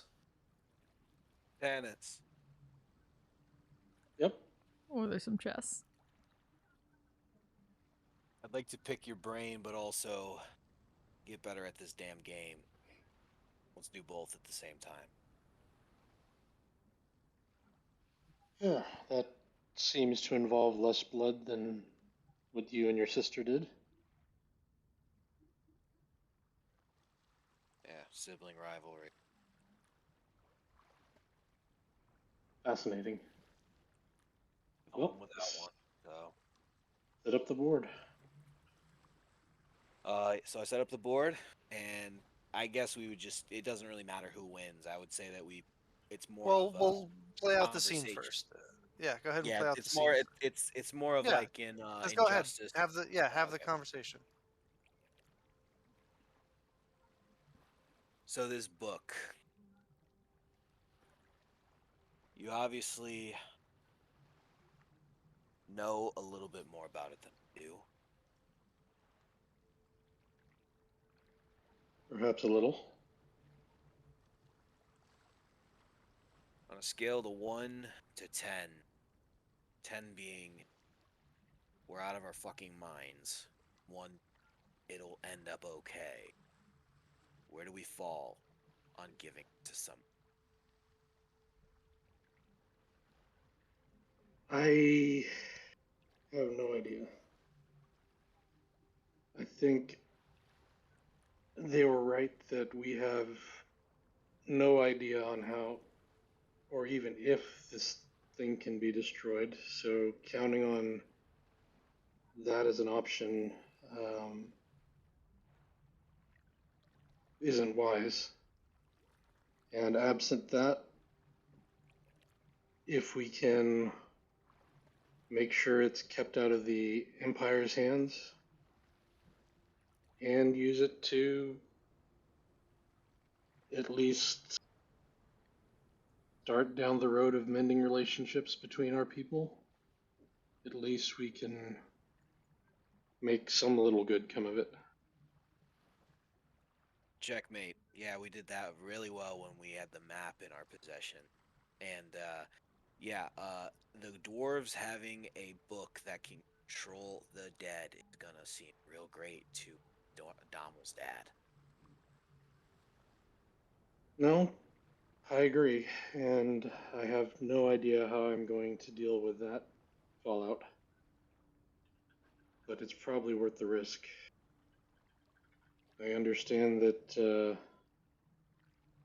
your people don't take their word lightly. No, not. I know all of you feel you can trust those two. I can throw them pretty far, so I won't use the saying I can trust them as far as I can throw them. But I've never trusted a politician. Iron, banging things with a hammer, killing things that should be dead, and going on raids all make sense. But the backhanded tomfoolery that those five makes no sense to me whatsoever. I agree, but at least for the time being, their interests seem to align with ours. Or so they That's say. true. But that's frankly better than we could have hoped for when we approached the Herndam Tower.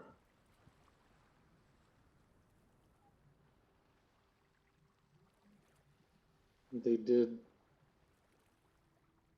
allow us in, and they've agreed to provide me and Dom with means to walk about freely without bags over our heads. That's true. I will not say that they are not trying, but it's no surprise that it's no secret that you probably can't pick up on. My namesake, my father does not give any doesn't give me any clout. I was called an idiot for taking namesake, being a brood iron. I was told I should be a frost um, What did he do, if you don't mind me asking?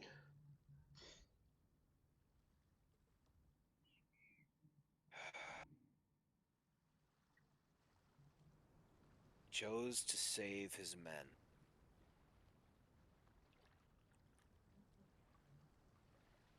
They were fighting in the halls. And law is don't retreat. Fight till you die. Glorious death. That's what the name of the service is, the Glorious Dead. It's basically die a glorious death. The That is one of victorious dead. Sorry. It's the victorious dead.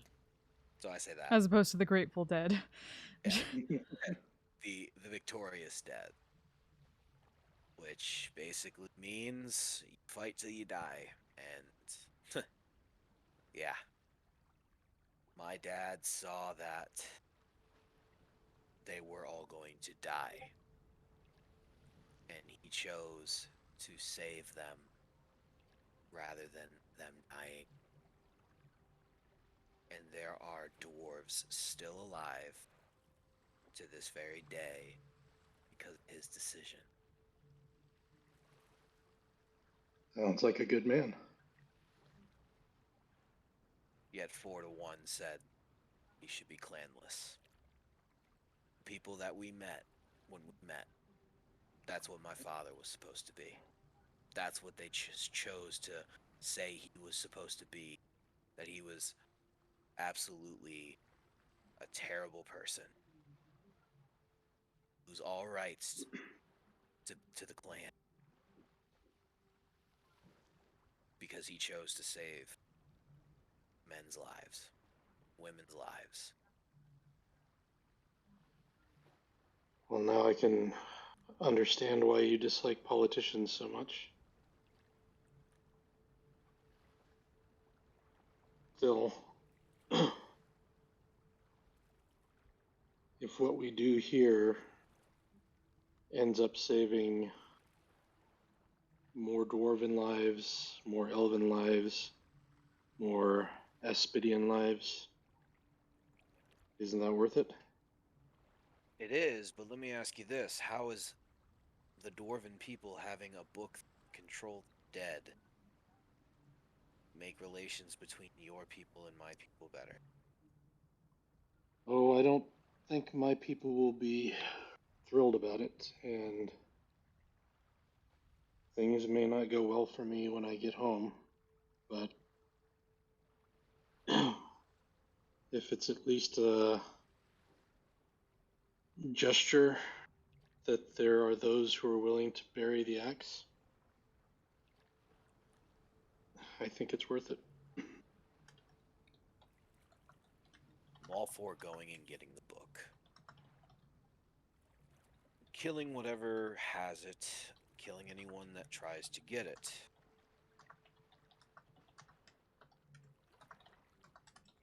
Oh, I also made them promise that if we deliver the book to them, they won't use it against the elves or my people,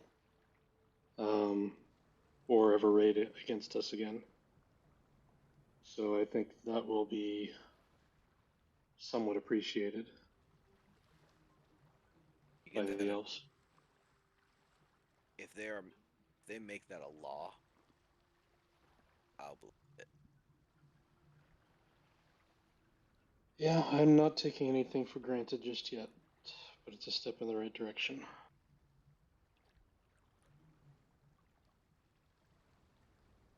But to continue on to my point, you will have more sway with them than I will ever have sway because of my namesake. That's saying something. That is saying something. You see how they listen to you more than they even let me speak. These two seem to be the ones that are least hostile to elves, I guess is the best way to put it. I don't know about these others. Perhaps your sister should be the face of this group for this interaction.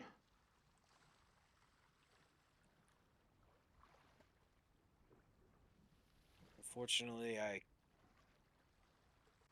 disagree a little bit. How so?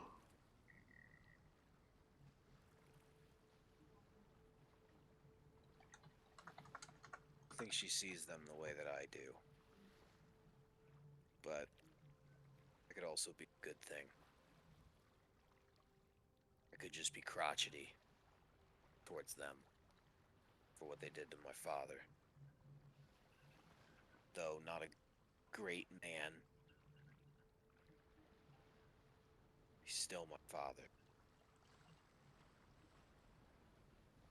I mean, it sounds like at least in that moment he was a great man.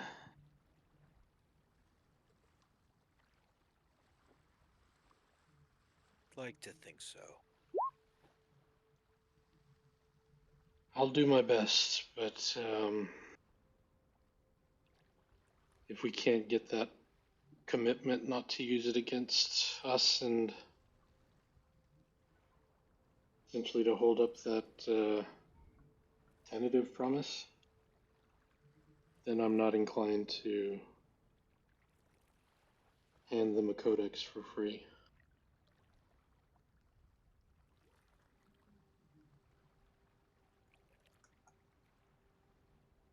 What's our if all else fails?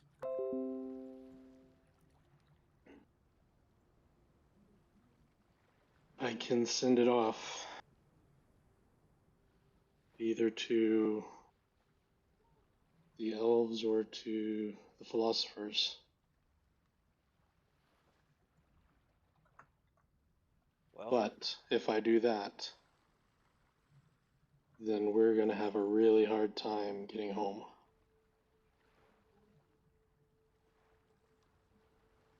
I don't think your people would take very kindly to that. no, they wouldn't. Also, and I would definitely become clanless as she decides to side with the senators again.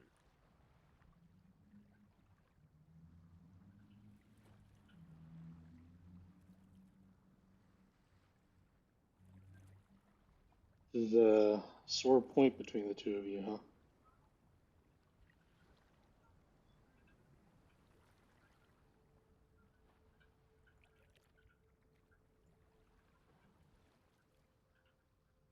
We made a promise as kids, and she didn't live up to that promise.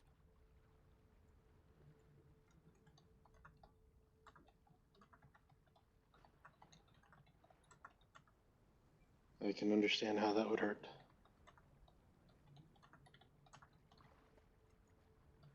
Seems to have your back a whole lot, though.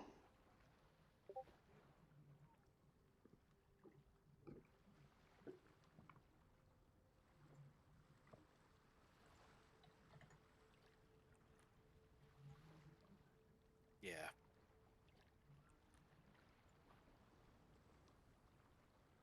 Thorn, I can promise you one thing, and that is I don't have all the answers. All we can do is use our best judgment as we go forward and hope that it works out. But if your mother is as respected a seer as she seems to be, and that vision that Donal had actually means something, I think the more friends we have and the more well-equipped friends we have, the better off we may be in the long run.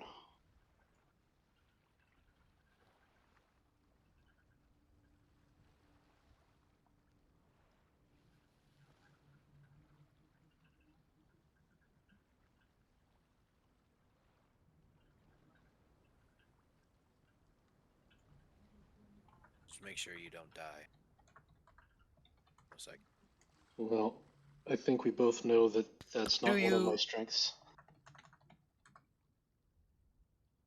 the two of you, make dragon chess checks?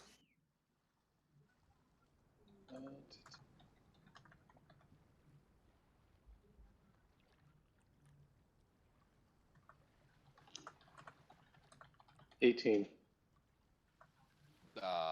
15. 15.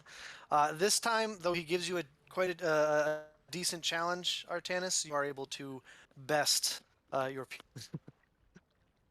Looks like I've still got it a little bit. Well, I guess the first couple ones were flukes. I doubt that. That was roboted, what'd you say? I doubt Artanis? that. I think you're smarter and wiser than anyone gives you credit for, Thorin. You just have a bit of a temper to work on.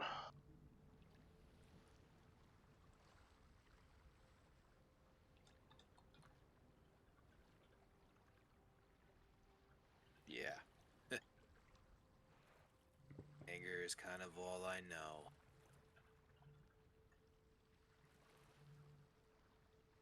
Well, we'll just have to work on that.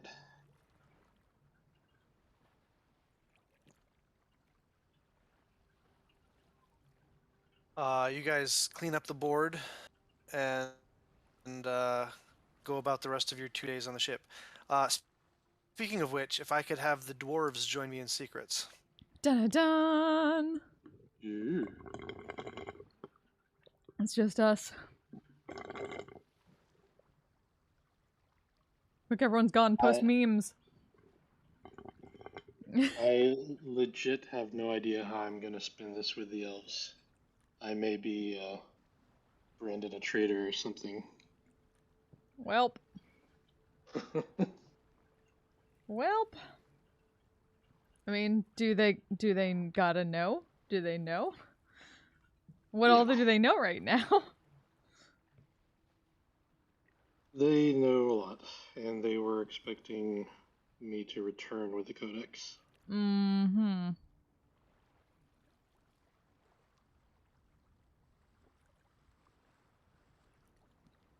Mm-hmm.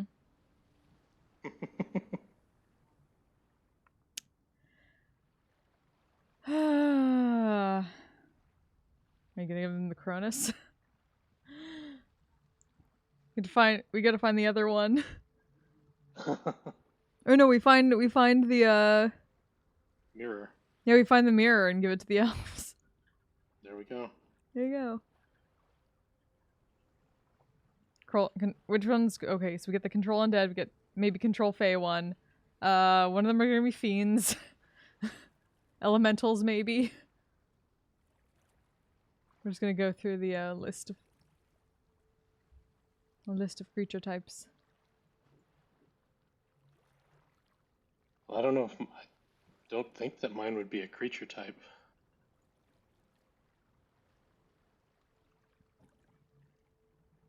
Yeah, I don't know. What's been doing so far? It's more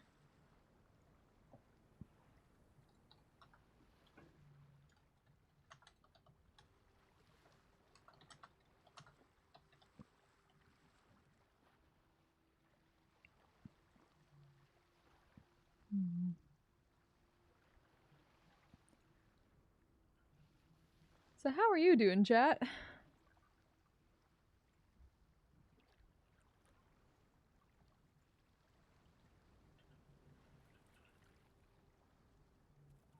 This is also like the saddest. Oh, there they are. They're back. So, anything else you guys would like to accomplish on your 2 days of travel? Anyone?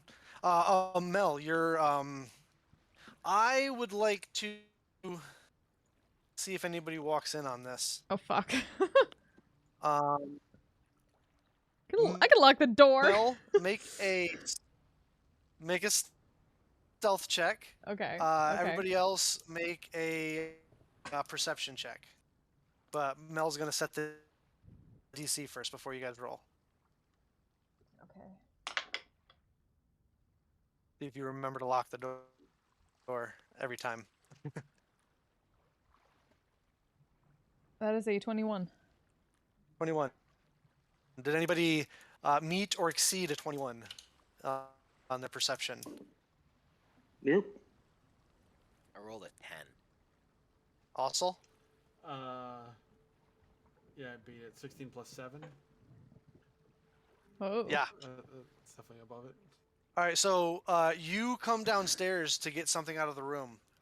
Some like feed for I don't know. To like you get like splashed a bit with some like a bit of surf. So you come down to and it starts to like freeze up. Your shirt gets like that stiff, like where because it's that cold. Oh. So you come down to change into a clean shirt, and you come in and you see Mel is hanging by her hands from one of the small little beams that goes across the ceiling of the room where the hammocks hang from. And there's this second set of like spectral, ectoplasmic, ghostly, phantasmal arms that are gripping the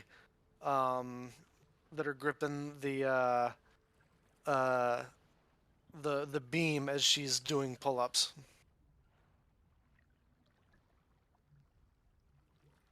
I'll just wait for that moment for us to lock eyes and just go, You're like looking at her back as you come Yeah, into the room, completely. okay. Um, which is muscular as fuck. oh yeah, I assume. I just go. Fuck. And just like it just dissipates, just drops down and turns around.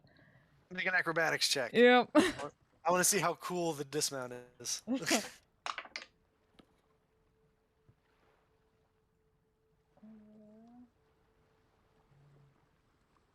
13. Nothing. 13.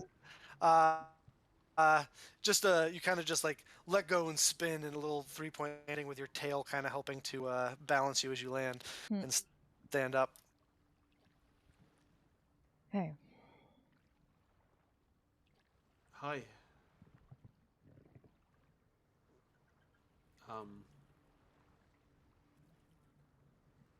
Yeah, that's new. I don't. All right, cool. Yeah. I'm like, sure. I don't. Fucking magic exists. I've seen Artanas blow people up. I'm not like. It's fine. I'm just gonna get changed if you don't mind. Mm-hmm. Cool. Yeah, same. Go get a towel.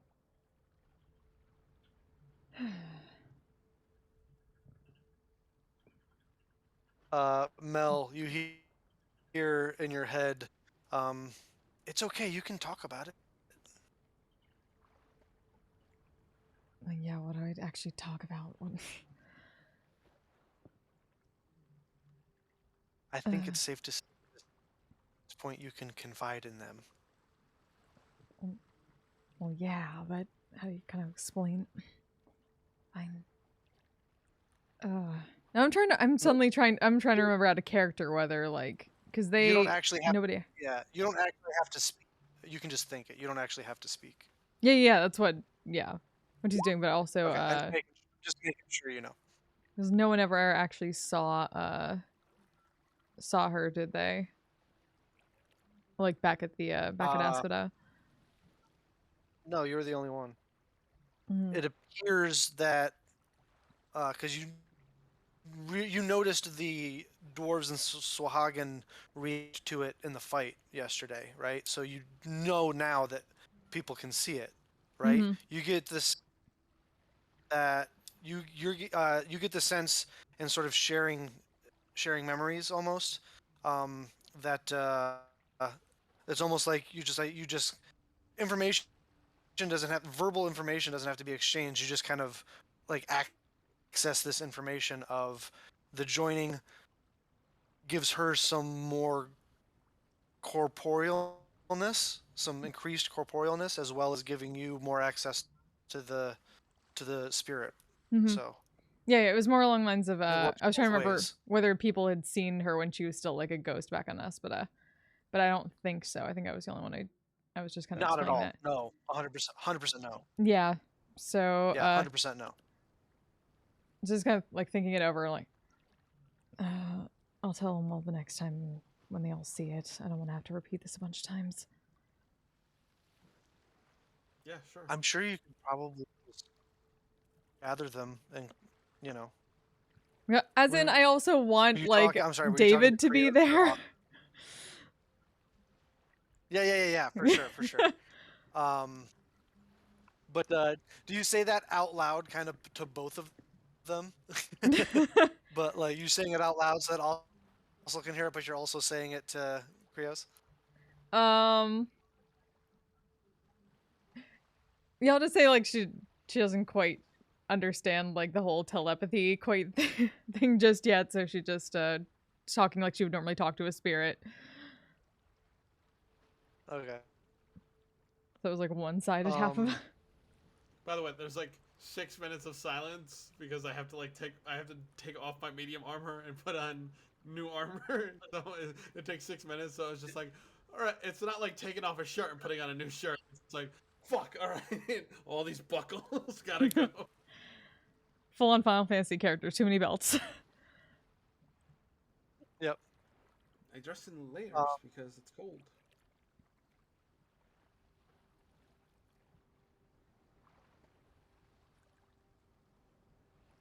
She just starts slightly arguing with her, not with herself, but one side of a conversation. Just muttering. Yeah, this is all like Ossel's like not phased by this. Yeah, I Like, know. Like Mila said, she's Yeah. talked to dead people. I talked to a bird that's also This is a true, bear, it's what who's we do. also a giant otter. Like this is just on par. It's not the strangest thing that's happened. Oh, not at all. All right. You finish changing and go about your own business. I'll knock Anything next else? time. The part. I'll knock next time and just. Thanks. You see, Rabina is just kind of doing that bird thing of looking back and forth at both of you, and then kind of lands on you for a second, Mel, as Ossel leaves before she kind of jumps down off the dresser and kind of glides out and lands on Ossel's shoulder. Just kind of that like awkward, like wow, like that third kind of person, like okay, that was weird. I'm gonna Yeah, But yeah, in a Ravina bird can way. talk, not Um, helping me at all last time. um, Yeah, thanks for the help before. and she kind of just tilts her head. Anything else the party would like to accomplish before arriving in Nantorum? How's the recovery of the first mate going? He seems to be back on his feet. Captain as well? 100%? Yep. I'm good then. Back to their Let's go meet Mama. responsibilities. Anybody else? Everybody good? Yeah, I'd say Thorn probably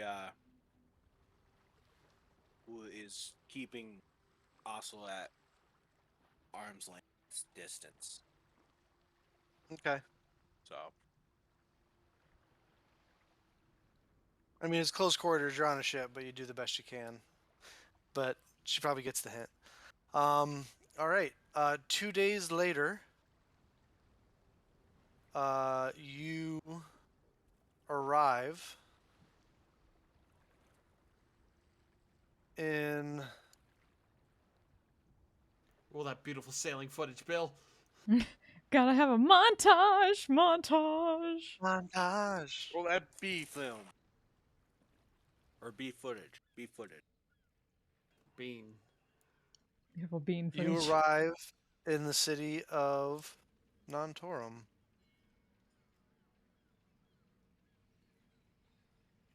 Wow, I've missed this scenery. No, The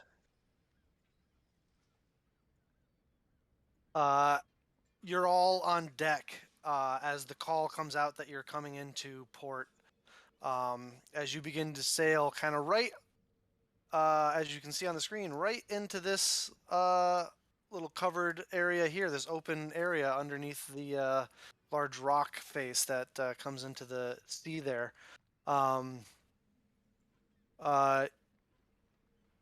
You come in seeing this massive city on top of this rock formation overlooking the sea with these huge stone walls and battlements lined with all manner of like scorpion and ballistae and these hundreds thousands of seaside dockside homes um, that extend out around the outside of the walled part of the city.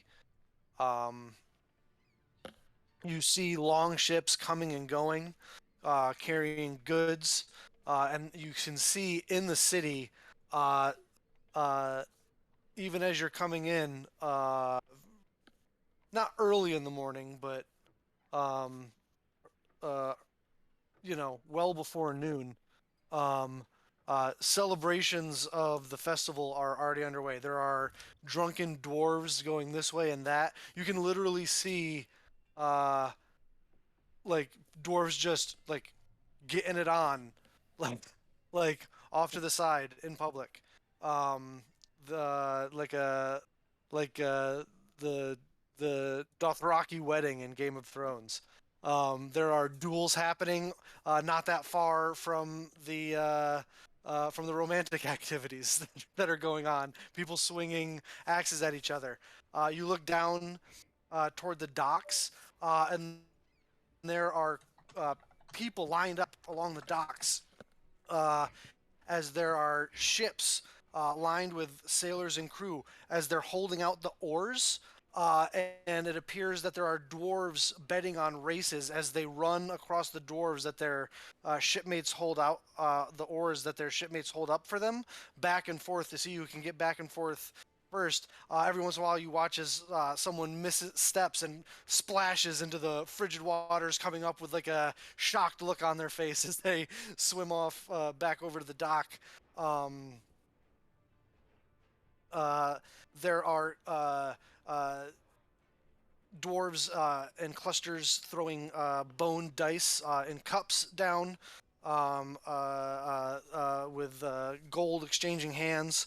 Um, and further up towards the walled part of the city, you can see even greater competitions going on. There are dwarves, shirtless dwarves out in the frigid cold, grasping full bottle or barrels of ale of varying sizes and throwing them up over this like height bar.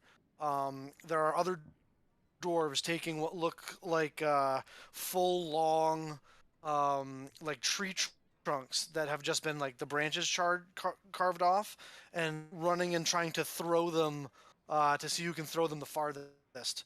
I love Off you, Bill. the Thank side, you. off to the side from that, you can see all these wooden stumps carved with bullseyes on them, and people are throwing hand axes, like in a darts style game, and drinks are being horns are being smashed together. Raucous, rowdy, good time. People ripping, eating like meat off of bones that just came from an open fire.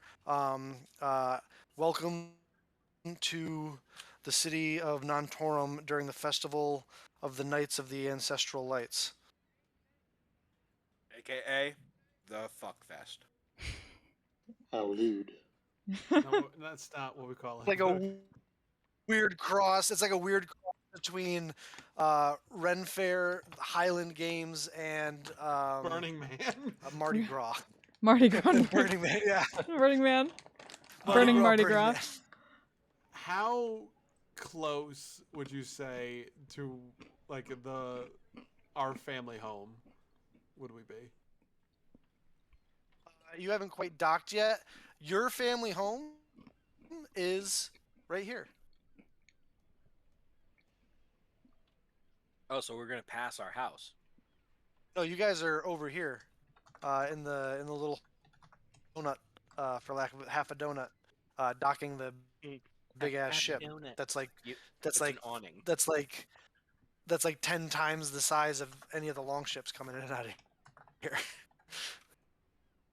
Um. Oh, I'm so But conflicted. the angle that we see is from the front of your guys' childhood home. Aww. Um. Is that Torga that's right in front of our childhood home, or is that just some rando? No, it's random. That's just a rando. Are we coming into port quickly, or like are we slowly like easing into it? Oh, just kind of slowly as you take all of this in, Uh, with the the seagulls cawing, and as you're all standing on the bow together.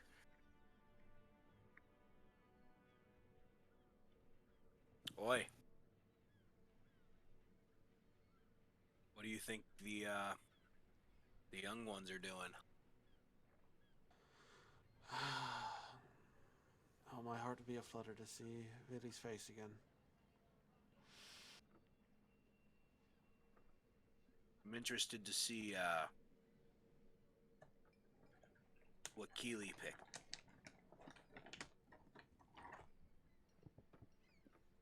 Yeah, me too. Knowing full well that what's going on.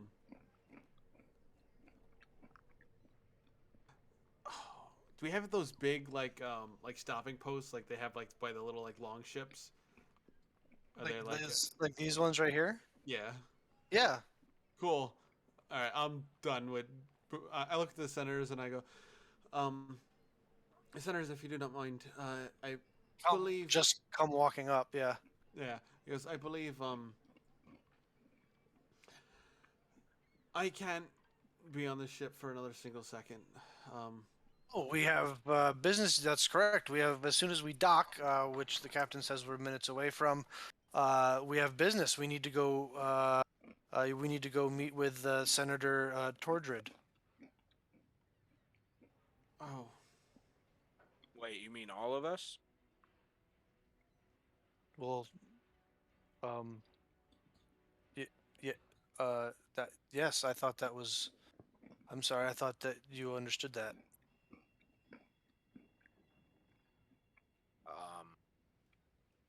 Are we immediately to rule?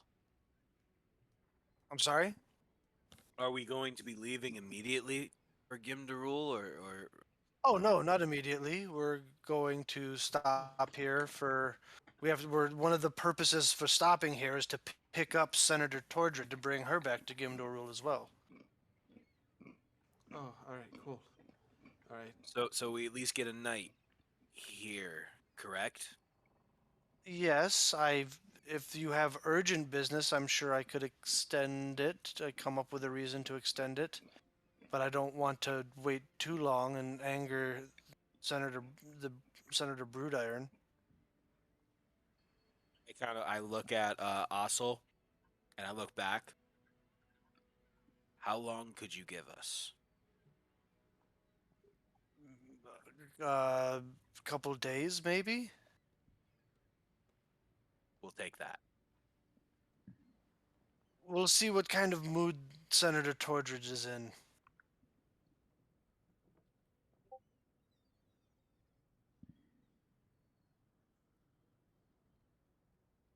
I stifle all hope of assassin creating over these things and like jumping out of the dock and running home.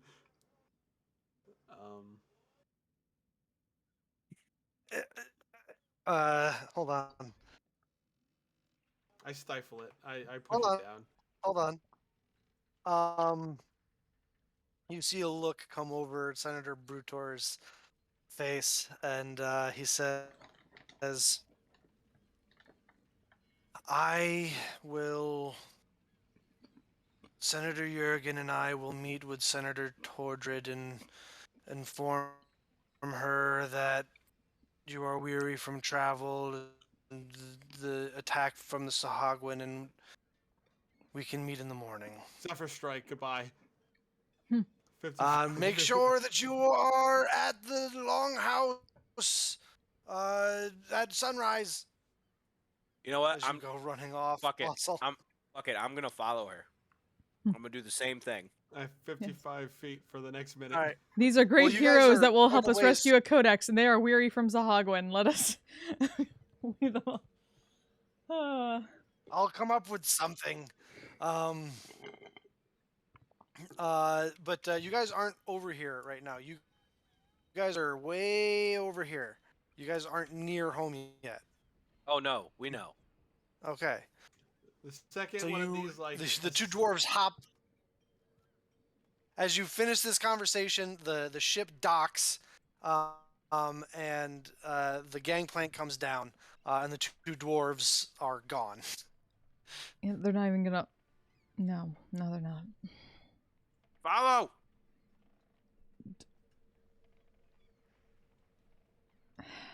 Thorn is obviously slower, so you can follow him. Hop off and immediately pass, but not.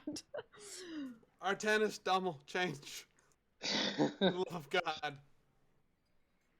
And then, Yeah, we put on our disguises and I assume they've been follow. up since you've got Yeah. the runes, the dwarven rune stones. Um,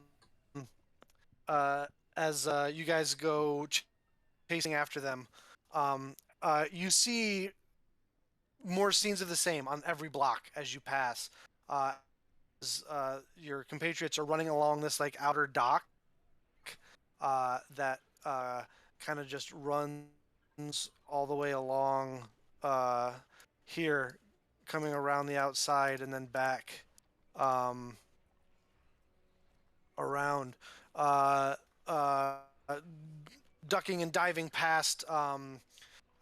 Ducking and diving past people that are playing games and viewing these oar jumping competitions. As you pass one huge open longhouse meat hall, you can see that there are a huge circle of dwarves holding these wooden Viking-like shields over their heads, and there's other dwarves running, chasing each other around the top of the shields. Um, Trying to catch each other and knock each other off. Eventually, you run to the end of the dock and you see the dwarves come stop in the front of one of these wooden homes that are almost shaped like an upside. The roof of which is almost shaped like a upside down longship.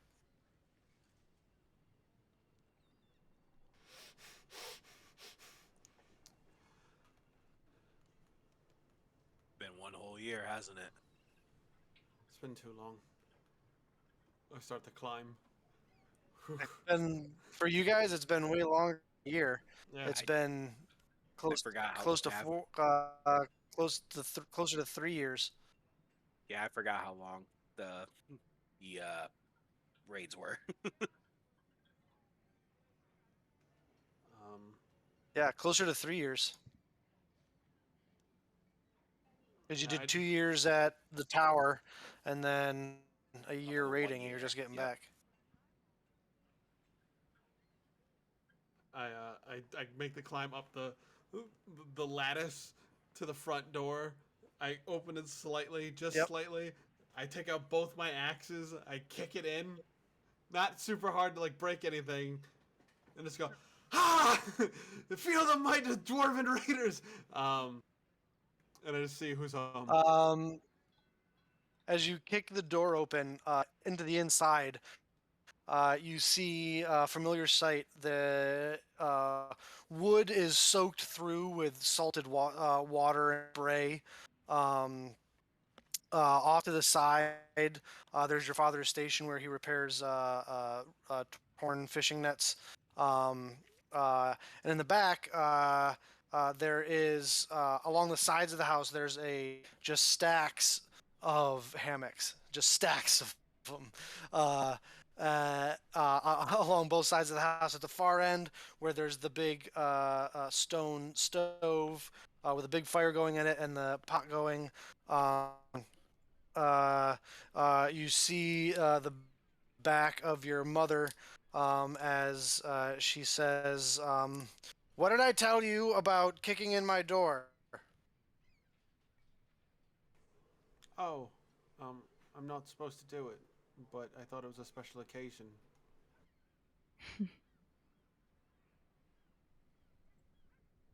What, you didn't think I didn't know you were coming? No, mother, you see all. Which Don't is forget why, it next time. which is why you should come over and give me a hug, because you know I need that most. She stands up and turns around, and there's a big smile on her face, with her gray, like dreaded hair, kind of tied up and like wrapped up with a big cloth. As she comes over and gives you a big warm hug, Mama? she says, "Welcome home." Um, she says, "Your fathers and brothers are off, enjoying the festival. What of Danny and Feely? Or Veely, excuse Feely and Keely. Yeah, Keely's there too. They haven't gotten back yet.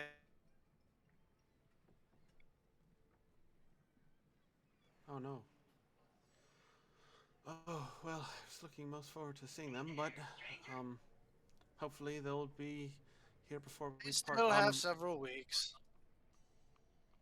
Stop worrying. I sure I like lean out the door. I have brought friends. You know, you have friends with you. Are you going to invite them in, or are you going to stay in there all dumbfounded? I'm waiting for them to catch up. It appears that 2 of them are lagging quite behind. Not nearly as quick as I. Where's that fool brother of yours? He's right outside. He's waiting for you to come beckon him in. He was smart enough not to kick the door Thorin? in. He slowly climbs up and kind of just puts his head down as he walks in. She walks over and says, "Have you and your sister been fighting again?" Maybe.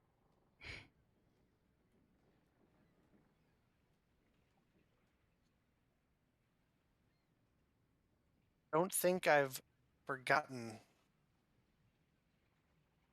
where I keep my wooden spoon. Oh fuck! Not the spoon! Not the spoon!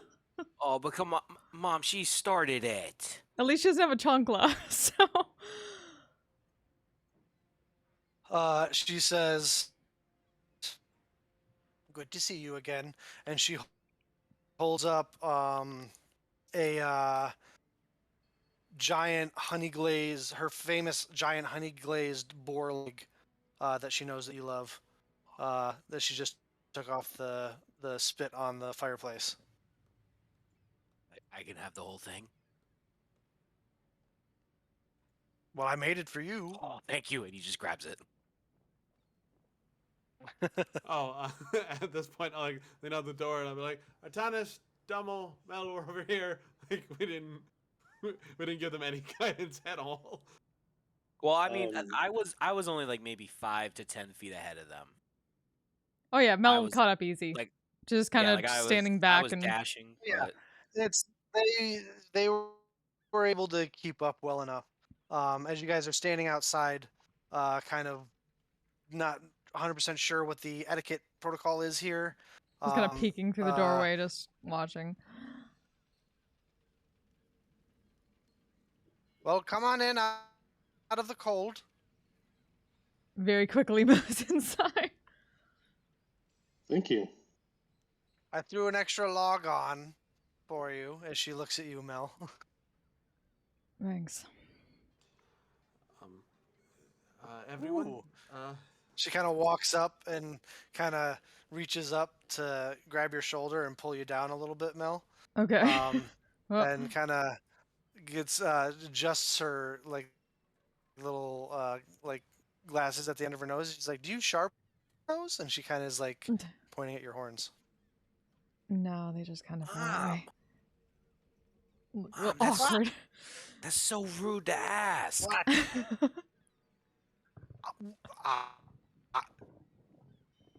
She doesn't look offended. Just She look at her cheeks are red. She's embarrassed, Mom. no, no, they're not. Oh, then I must be. Also, reading not a things wrong. red-skinned tiefling. Yeah, Gray. You still blush. I think he meant for other What kind reasons. of Yeah, blush no. then? Gray skin tiefling. Yeah, Says, Gray. But also just like is confused more than embarrassed.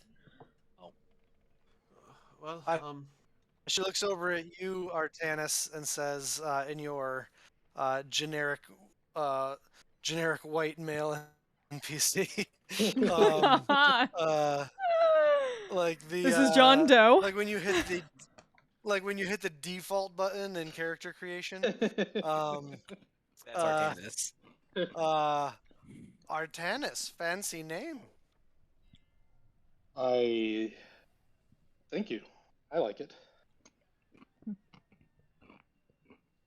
Oh, You chose it? Oh, of course, my parents gave it to me. I think she knows.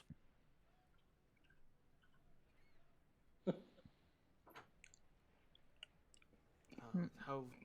I mean, I probably don't need to make introductions, but everyone, this is Torger, daughter of Frege. This is my mom. Nice to meet you. A pleasure. Well, close the door. Cold Born in a outside. barn. I go close the door. Come in, sit down. You must be hungry. Thank you very Starving for much. anything that's not fish. Yes, absolutely famished. It looks like Thorin was saved the bulk of the protein that she has. What little meats there are very game meats: venison, like boar, pork, elk, moose. Um, uh, a lot of it is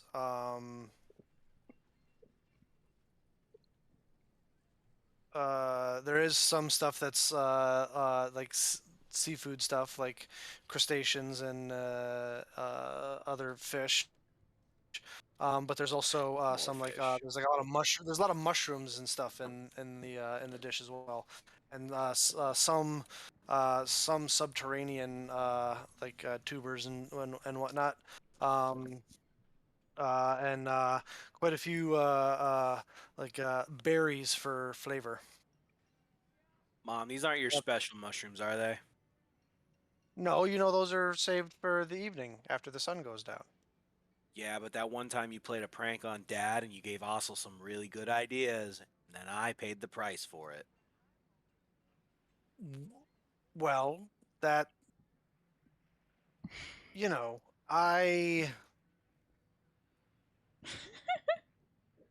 I know what I'm doing. Your sister is an amateur, and that's why it didn't work out for her, Oof. and why she was punished. It had the desired effect.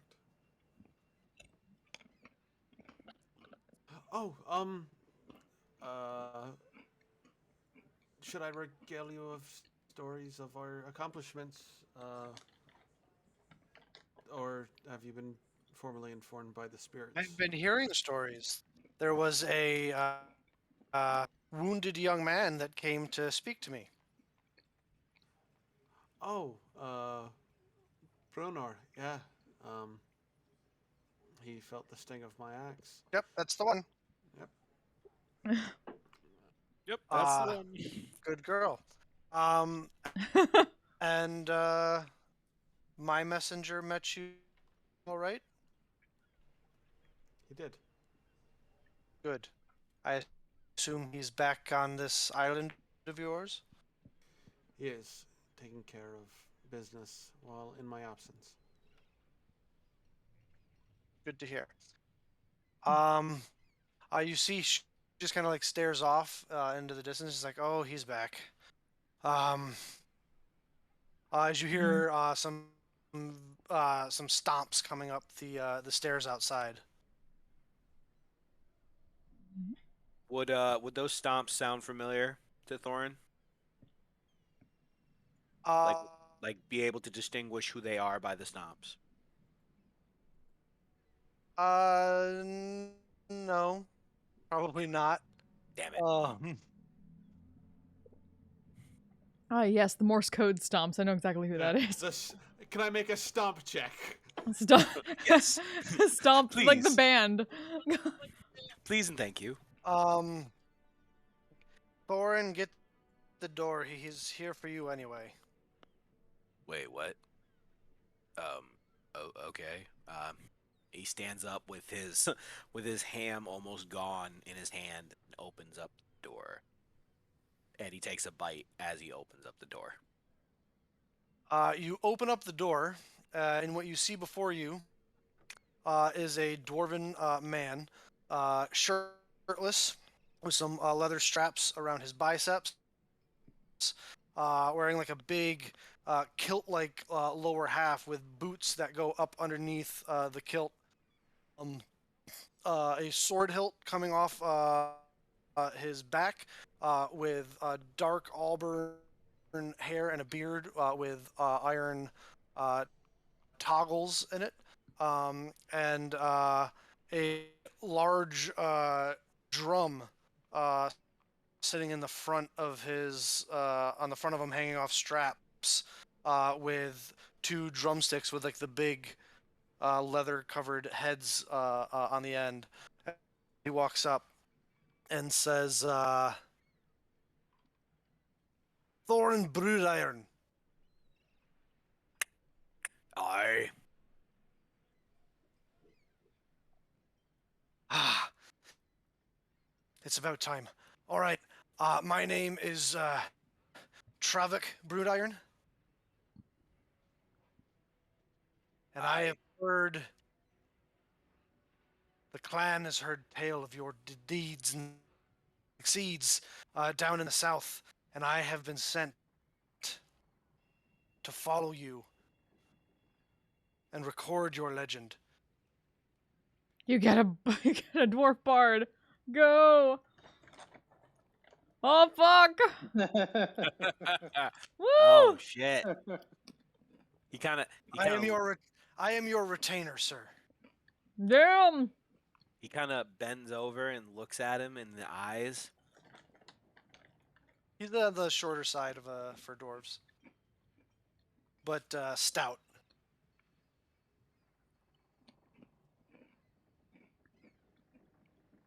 Are you prepared to go into the halls? I am prepared to follow you wherever you lead me, my lord. It is my honor to record your legend for the skalds to sing. Does it Morse code with the drum? You hungry? I mean, pretty much always, yeah. All right, come on. He comes in and looks at all of you and just kind of waves, and says, "It is a pleasure to see you again, Seer Torga, the three-eyed." And she says, "Yes, come back in. Help yourself to some food." And he kind of sits down. Get up and as shut the door, you lazy lump. Are you born in a barn?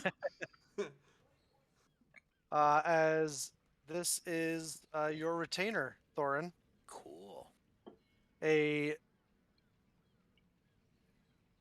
we are. Where are you? Holy shit, so many C's. Troubadour warrior. Oh, he's a warrior? He is a warrior bard, Ah, a skald. I hope Like he's the better guy than who would Nero. play flute in the Civil War. Sort of, yeah, a little He bit. clearly plays the drum. Scald. Yeah. His skalds So are badass. as you are 7th level, he has all of his abilities, and you know how retainers work. So he is now your retainer. You control him. Heck. Oh, when I sit down, I'm kind of sitting down and he sits down. I don't know where he sits down, either next to me or across from me. I just look at Ossel and I go, I got one too now.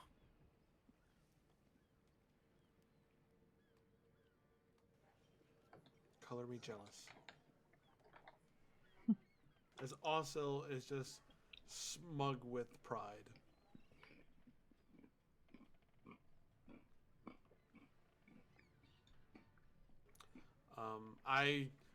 For whatever embellishment that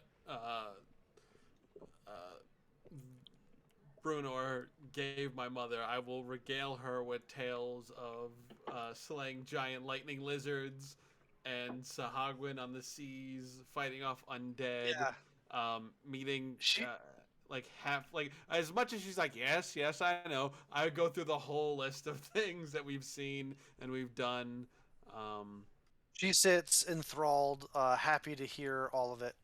Um, and as with a smile on her face and a little bit of welling in her eyes of pride, mother's pride. Mother, Yes, where is grandfather? he, he likes to take in the games up at the longhouse, the mead hall.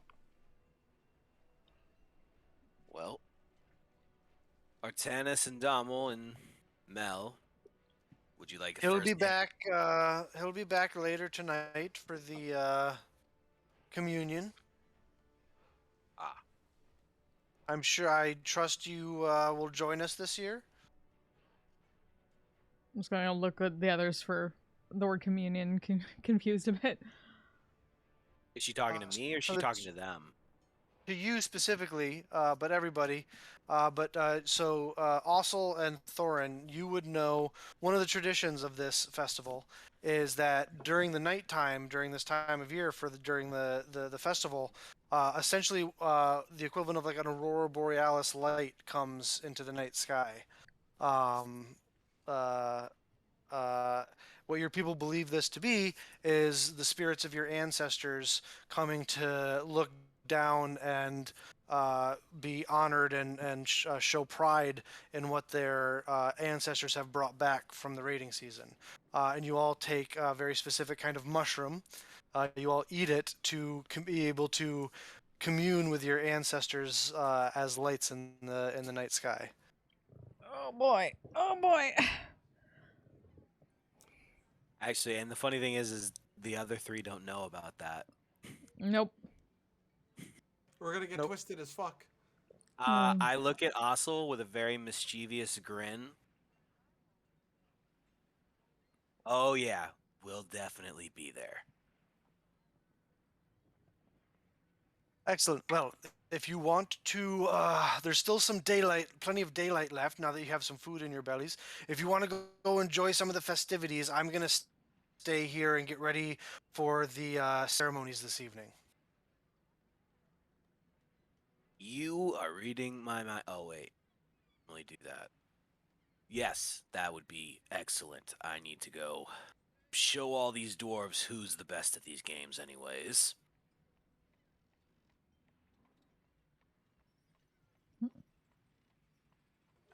I'm sure we could find something for everyone to be quite proficient at.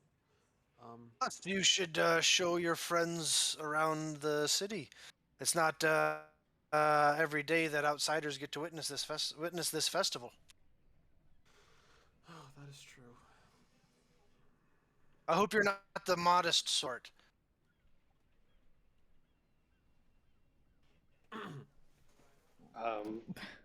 No. Says the most nondescript person ever. Exactly. The average Joe over there really Yes, is really a that's- killer with the lady. He's the most nondescript Yeah. person ever. This is John Doe and this is Jimmy Hoffa. We're going to show them around. Just if you're not to it, you can tend to stare. So just be mindful is all I'm saying. You'll know what I mean, or you probably are. All right. Sure. I'll go compete in games, and you know what? How about Aspida really makes a good representation in these dwarven games? Great Yeah. name, by the way. But I liked it when the Raven came. Thought it was a good choice. Do you mind teaching me that spell? Like I would like to. What spell? Raven came from Ralos, informing us of the formation and the name and the heraldry and everything. Did you not get? You got the response back of our acceptance and No. recognition of you as this island as a nation, right? Oh, Domo can make animals send messages. It's fine. Never mind. Oh, that one. Yes, of course. Cool. Yeah, let's go represent Aspida. I'm just gonna go fuck some people up. That's truly what. Oh, I see the spoon coming, and I Zephyr Strike dodge. Yeah, as soon as You she can dodge a swears, spoon, you can dodge a ball. as soon as she swears, Thorn just goes like, "Oh no, not spoon!" All right. So you guys Lo siento, lo exit siento. with your. What? You exit with your new What? Who's- retainer in tow. He Steely! is under in Hey, your thanks so much island for the raid. NPCs How list. was the Thorin. shore? I assume you're at the You'll be shore. able to find his Thanks for joining little us. thing. And I sent. I'm sure you saw in the We're visiting the Discord chat dwarves, his, the dwarves' his parents' little house. stat block. Yeah, We're apparently I going saved to it. take mushrooms, get fucked up tonight. Good. So he How has, you be? as you guys are all 7th level, those of you with retainers, they have access to all of their special actions now. Nice. So be mindful. So you guys have a few hours, like 3-4 hours before sundown. What would you like to go find and do in the city during the festival? Hmm. Do the game. Yeah, Highland Games. Highland Games. On the way, like probably on the way there, Mel's gonna kind of side to Thorn and also like, she sees spirits. She communicates with a lot of different things. But I think so. I mean, the mushrooms definitely help. Mushrooms. Yeah, it gets you closer to the closer you get to death, the easier it is to see them. the easier it is to see them. Mm. That's why you say when you see death's edge that you see your loved ones. Right? Right. All right. I mean, at least that's what they say. Just haven't really met anyone who could see them. I mean, maybe that could be like a bonding thing. Like she might be able to like help you out with some. Like Oslo's trying to not be very descriptive, but like maybe she could help you out with some stuff. Maybe. See you later. Thanks.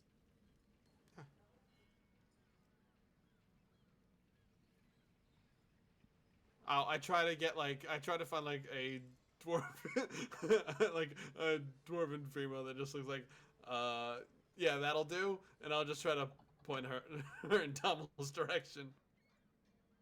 Like, oh yeah, tall one there. That's it. That's as much as the charisma check I'm willing to give it. Yeah. But anyway, you guys make your way along the docks up towards the inner city inside the walls where the Highland Games are going on. Literal Highland Games because you're higher, than the rest of the.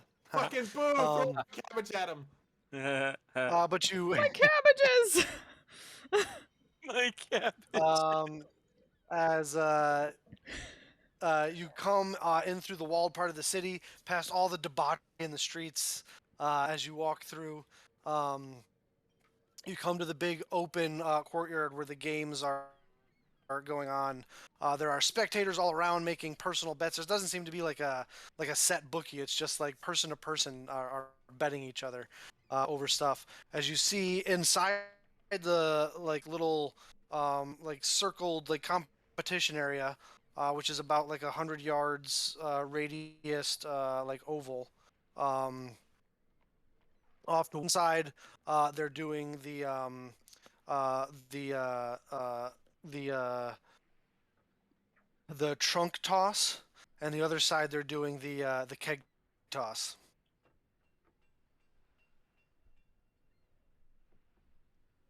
Do I see anybody that looks like a person that is officiating? No, you can just walk out there and if you've got if you wanna take a go at it. There's like a person with a standing, like there's like a leader in the clubhouse, and every once in a while somebody comes up to try and match it, and then if they match it, the other person has to go higher. So, right, you're watching right now as somebody chucks for the keg toss, same for the log, and they both come up short and start kicking the some of the snow and cursing. All right, I'll go over to the keg toss. And what is the one that needs to be matched? Right now, it's 10 feet. Oh, okay. With a keg, with a with a big oak case full of mead. Okay. Yeah, I will. As I walk over, I will I will take off my winter top and just go in just Yeah, like straight bare, ready to throw. yeah. You just walk in, kind of push somebody else out of the way as you walk up, grab the keg, look up. There's the person who's standing in like uh, uh, the leader in the clubhouse circle, right? Right, there's like a little place of honor, like a little throne to sit on that appears to be made from like shattered part of casks, of like mead casks. He sits there with like a big ass freaking horn that he's able to drink from. There's this mid dwarf up there, tattoos all over his like just there's more tattoo than skin from his just from like his like from his neck down. The bottom half of his beard is shaved, but he's got like the Lemmy like mustache into the sideburns, Yeah. chops that go up, and it's all jet black with a completely shaved head. Um, as he's sitting there drinking out of this thing, as he watches you kind of walk up and kind of goes, so you grab the keg. Go ahead and make a strength check. Um, the Can I? DC that you're trying to beat. Yeah. Yes, you'll be able to go into a rage if you like. Yeah. The DC that you're trying to beat right now is 20. Okay. Yeah, I'd like to rage. Yeah, you go into a rage as you grab the keg. You let out a rah. Go ahead and make a strength check with advantage. Okay. That is exactly 20. Rolled a 13. Uh, so you grab the keg from both sides, get a good swing going, and you let it fly back over your head, and you look up, and it just barely clears the bar as it comes landing down into the soft snowbank on the other side, not smashing this particular time. But the way the dwarves had it set up is if it was to smash, there's like this ice chute that the mead would go down and fill up like a flight of horns at the bottom of this little hill, just in case, because they don't waste fucking mead. Oh Uh, yeah. No, you can't you don't waste waste meat. fucking mead and not. No. um, uh, so the guy up on the tattooed guy up on the little miniature throne kind of stands up and says, "Raise it up." And you stand up and you can see that the tattoo on his chest is a big like two wolves kind of gnashing at each other, and in between their gnashing, you see the uh, battle hammer clan symbol. As he walks down and grabs the keg and comes over to make his own check. He is not a barbarian, so he can't rage, but he does have a +4 to his strength score.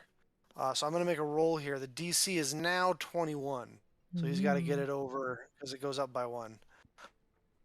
As the two people come over with these long sticks and like increase the height of the bar, as the guy gets a few swings in and goes to chuck it.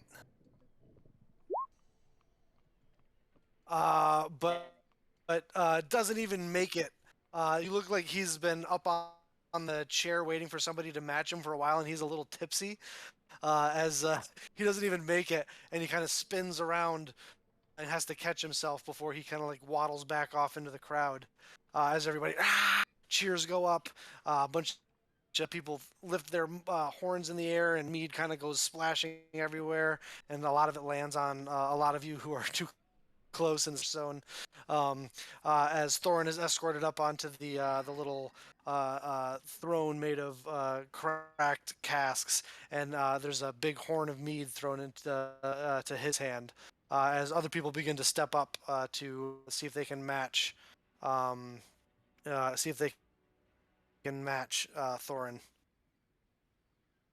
I mean, it's only fitting, right? That Artanis tries this. We've been strength training him. No, that's Dommel. No, both of them are weak bitches, which means both of them need to try this.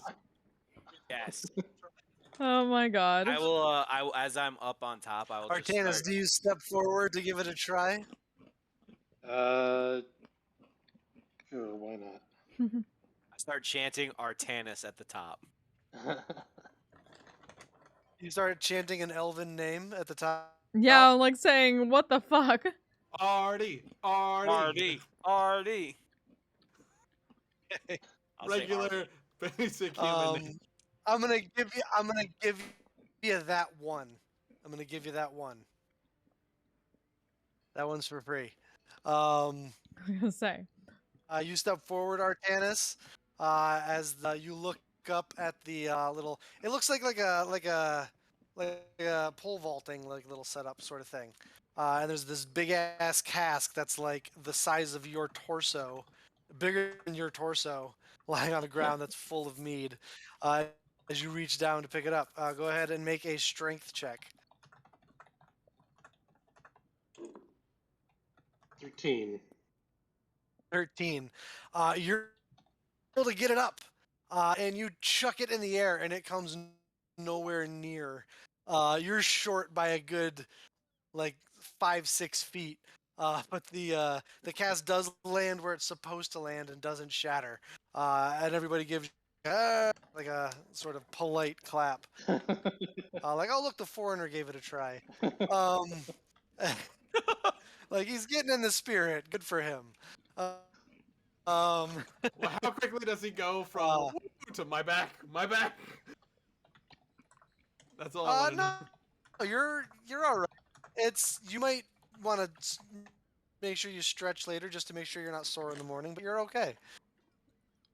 You didn't hurt yourself. You didn't come anywhere near getting it over the bar, but you didn't hurt yourself. And you were able to lift it and get it like up in the air a bit. So Piety. Didn't kill himself with the barrel toss. Piety. I'll do the telephone pole toss or whatever you're calling it. The stump toss. the trunk toss. Trunk toss. I'll do that. Yeah. Hey, Dommel. All right. So help me out. there's another throne over there, which looks like it's made out of like chopped, like those circles of like chopped circles of like tree trunk. Some of them are like cut in half and everything. And there is another male dwarf up there that is completely bald on top and a huge beard in a single braid that goes down to like his knees, below his knees into his shins. That's almost like a platinum white blonde, um, with misty gray eyes, and he smiles, and there's three gold teeth, two on the top and one on the bottom in the front of his mouth, as he's like chugging down on this thing. Uh, DC to beat is over here is 18 right now. All right. As you step forward, It is doable. Um, it's a straight strength. it's more than doable. You You got to got get a this. 15 or better, right? Yeah, it's Yeah. straight strength.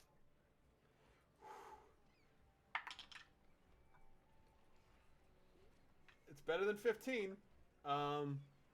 It would be 19 for a strength 3, check. right? 19. 19. You huck it with everything that you have. It moves in the air and lands and impacts and falls forward. You watch as somebody runs out, plants a flag, uh, with a little Frostbeard symbol on it, and they yank out the Fireforge symbol, as everybody goes up, cheer, as you're escorted over to the little throne, and giant horn of meat is thrust into your hand. Oh, thank you. Who dares try to bet What's me? Mel? What's Mel make of all of this? As yeah, I think as a matter of fact, I think in your head you kind of hear a such interesting customs. I didn't really get off asking much. Yeah, this is new to me too.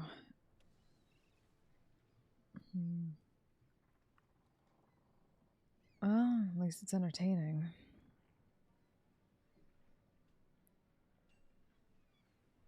Want to give it a try? Or maybe one of the others, like the axe toss? Yeah, what's the... Okay, so there's axe toss, there's like barrels, there's... What were the other things? Barrels? Oh wait, no. So there was like a mead thing or keg. Oh yeah, so that's the keg toss, which is what Thorin did, Yeah, right? there's a keg. There's There's the trunk toss. There's these big circular targets of like trunks like of wood with bullseyes, where there's people getting 3 hand axes and throwing them. There appears to be some sort of point system to it. There's the shield racing, where a bunch of dwarves hold shields over their head and in like a racetrack shape. And 2 people start on opposite sides of each other, and they chase each other, basically trying to, if you're able to catch the person from behind and tag them in the back, you win. And then down at the docks, you can see doing oar races, where the rowers on a ship like hold the oars up, and then 2 dwarves kind of try to run to the end of the line of oars and back without racing each other, and they put down like money gold bets on it. like a race, yeah. Yeah. What about that one pointing down to the race? The oar race. I think something you should exceed at based on your training. Yeah, the part of me feels kind of bad.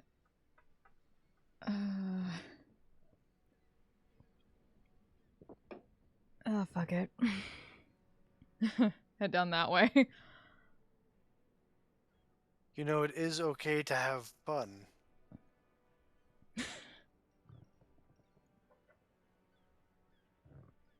Sorry, too much? No. He says. No. Is it... Well, it's more along the lines of she's thinking suddenly in the sense of like these are dwarves for the most part. So she both has like the speed and the height advantage on and the leg advantage on. Sure, Hmm. sure. But you've never done this before, and they do it apparently all the time. That's true. So, Sure. so you head down, and you guys watch as Mel heads down to one of the ore races. You find a dwarf eager to bet. How much do you want to bet? How much gold do you want to bet? Oh, good question. Let's see. What do I got for?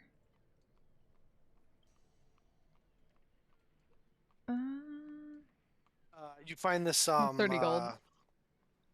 yeah, you find this uh, uh, female dwarf with like a light brown hair pulled back in tight braids, with tattoos down like dwarven runes down one side of her, like in a straight line down one side of her face. Um, and she kind of holds open her coin purse and starts negotiating with you. Like, how much do you want to wager? How about 30 gold? 30. That all? Oh, he must not be feeling confident. All right. What are you thinking? Well, I mean, I had a rather successful raiding season this year, us Frostbeards. And you can recognize now, you can see some Frostbeard heraldry in the tattoo. You're starting to pick things up a little bit. And she says, um, came across this sweet, sweet little Imperial strong box. And she pulls out a little satchel and dumps out, which looks like a little satchel that has like 100 Imperial gold bolts in it. Hmm. All right, then. Let's give it a shot. uh, Careful. Temperatures like this, water tends to freeze on those ores. Mm. Yeah, figured. And she lines up on the left side. So the way it works is you start touching like one of the circular posts at the dock. You get a running start, and you're able to jump, and you have to touch each ore on the way down, and then you have to turn around at the end and run across the ores, like the flat of the oars that are being held back without falling in. Okay. And how high up are the oars? What's that? Like, how high up are the oars from the water? Oh, from the water, it's Mm. like it's not a very far drop, not even 10 feet. Okay. It's it's like 3 or 4 feet drop into the water. Okay. Can any of us make bets at all? If you want to make side bets with other like dwarves that are there, kind of like trying to make bets with other people, yeah, sure. All right. I'll bet 100 gold. Are you find a dwarf to bet 100 gold? He's like, I'll take that bet.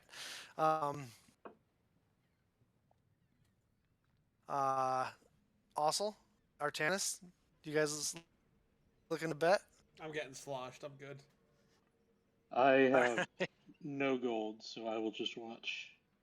Here, you want my 1 gold? You can Ah, bet it, John Doe. You the got poor wizard.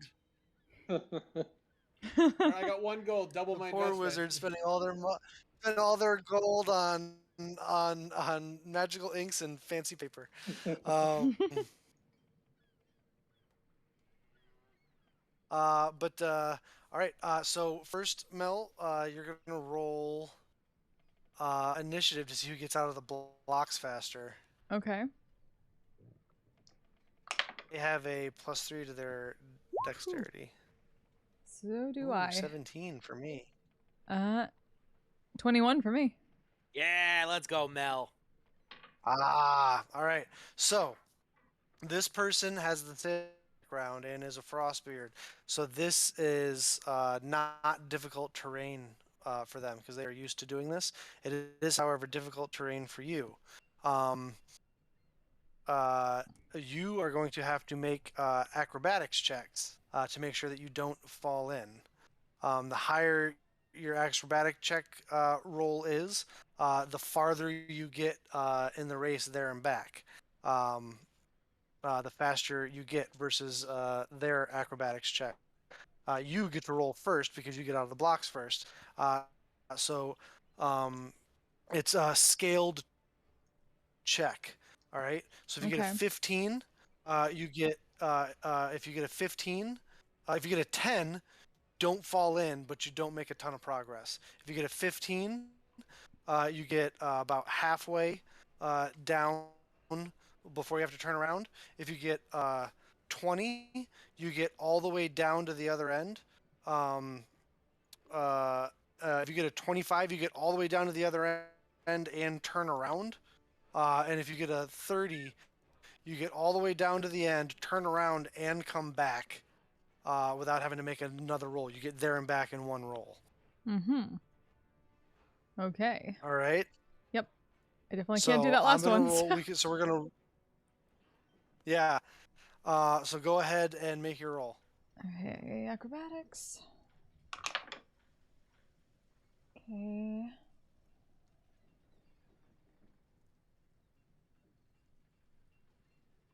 Uh, 19. 19. All right. So that means that you are able to make progress. Get halfway down. You get halfway down. It's new. There is. It's weird because there's a different amount of give to each foot placement. Mhm. Because it's being held by different people, right? So you have to like adjust on the fly. It's this weird. Right out of the gate, you're a little, you're a little thrown by it, but you're able to maintain your balance. They're gonna go. Ooh. Okay, bye. Okay, bye. So they get out of the gates and go to jump up and plant their foot on the first oar, and the guy who is holding the oar a spray of cold water in the face and lets go of the oar, Oh and no. she just goes crashing down into the water. Oh. And so now is going to have to climb back out and start from the beginning as we come back to you, Mel. Oh. Same thing. Go ahead and make a check. 10, you don't make any progress, but you don't fall. Not 20. What'd you get? Let's go. Fuck yeah. So you run the rest of the way. You run the rest of the way around and run back just as this other dwarf is like pulling herself out of the water up onto the dock and kind of looks up to you, kind of like spitting out a bunch of seawater as she's kind of starting to shiver, and parts of her like face are turning like a darker, like a blue color. Oof. Could try and grab her on the way back and help her out. As you kind of help her up, and she says, "Ah, you're you learn pretty, you adapt pretty quick there." Yeah, I kind of gotta adapt being in different places like this. I can tell you're not used to the cold. Yeah, not at all. But looks like you haven't quite gotten completely used to it either. Oh, I didn't know you Ballsy to passed hellish do a rebuke race. today. Ooh. Hmm. Just kind of stares you down and says, ballsy to race over the top of the frigid depths if you're not used to this kind of cold. I'll give you that. She grabs, she tosses you her coin purse with the 100 imperial gold coins in it. And And catch She's it. like, Hold out a hand to her. I had to kill. I had to kill. I had to kill 3 legionaries to get that. It's damn good. She hands out. She grabs 2 horns of mead, and holds one out for you, and then holds one up to cheers you. I'm gonna grab it and cheers back. To dealing with those assholes. She chugs it. Aye. Chugs it, and says, "All right, I'm gonna go find a fire." And Good she idea. leaves. Fucking same. Let's go. Thorin, the guy you bet pays you out. You make 100 gold pieces. Yeah.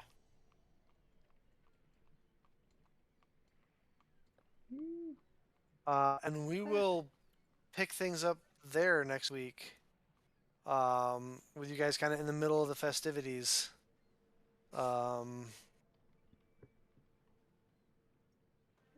get high Getting towards the end. as a motherfucker. It's not that, it's a spiritual experience. Yeah, right. It feels like Deep cultural tradition for your Yeah. people. Yeah, we're gonna get high. So keywords. That is Yep. also part. That is part of the deep cultural tradition. But yes, Mm-hmm. So Ossel, how are we going to get everyone else fucked up to the point of they see the past, the present, and What do the you mean? future all We're at the same fine. time? I assume it's just gonna poison them because we have advantage on con saves and they don't. Oh, yeah, God. Good point. Good point. I just, So we don't have to do anything. I just see the spins in their future. Oh, God. see if it's a good trip or a bad trip. Well, shit.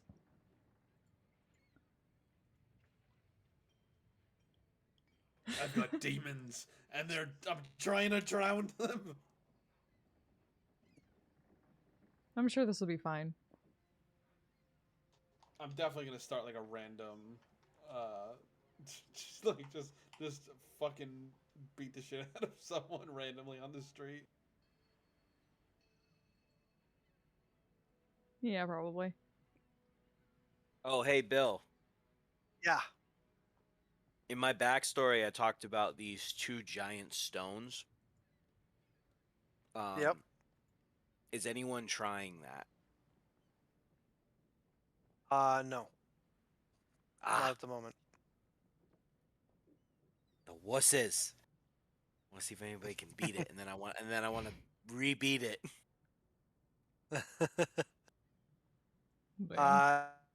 It looks like no one's tried for a while. Like it looks like there's a bit of snow that's collected on them. Yeah, that's right.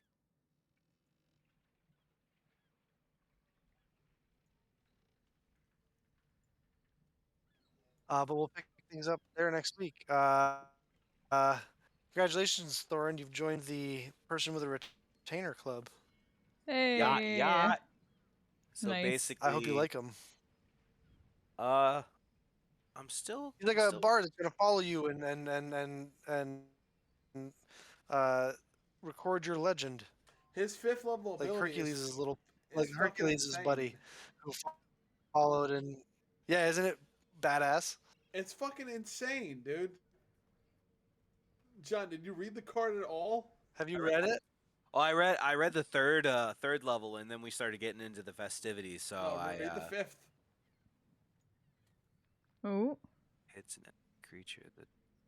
Oh, fuck. Oh! Give it. Yeah. I could give a critical hit to anyone or just myself. After an ally hits an enemy, so any ally hits an enemy creature, the Troubadour Warrior can convert the hit into a critical hit. It's a reaction. You can do it once per day. Woo. Bolster. It's called bolstering praise. Dude, you could, like, later levels, brutal critical that is insane. Yeah. Like a brutal critical on tap is nuts. Yeah, holy Yeah. shit. When do I get a critical? Brutical. It's Brutical, uh, cuticle, critical. 9th level. 9th level, so 2 more levels. Yeah, I believe it's Damn. 9th level when you get a brutal critical. That will 9th, be 12th, amazing. and 9th, 12th, and 16th, I think, or 15th. I like this 7th level ability. That's pretty cool. Basically makes the attack miss. Yeah, I do that 3 times a day. Remember, they're all reactions, so all of his special actions are reactions. You know, I was gonna bet. I should have said it in chat, but I was gonna bet how long until Bill introduces a dwarf bard character into this game. Like how much you love strats last game. I wanted to bet, but Also, I his never favorite. said it. Also, his Oh my favorite. god! Talk about one of my favorite NPCs to play. I loved Strats so much. I'm not gonna lie. He was a lot of fun for me. I Not very gonna lie. much pictured like Antonio Banderas as Strats Stone Song. Yeah, guys, I'm gonna go pass out. All right, game. man. Yeah. Good game. Thanks so much for joining Good us, night, chat. buddy. Feel better. Thanks. Damn. I'm gonna send y'all over to Orlando Saka, because why not?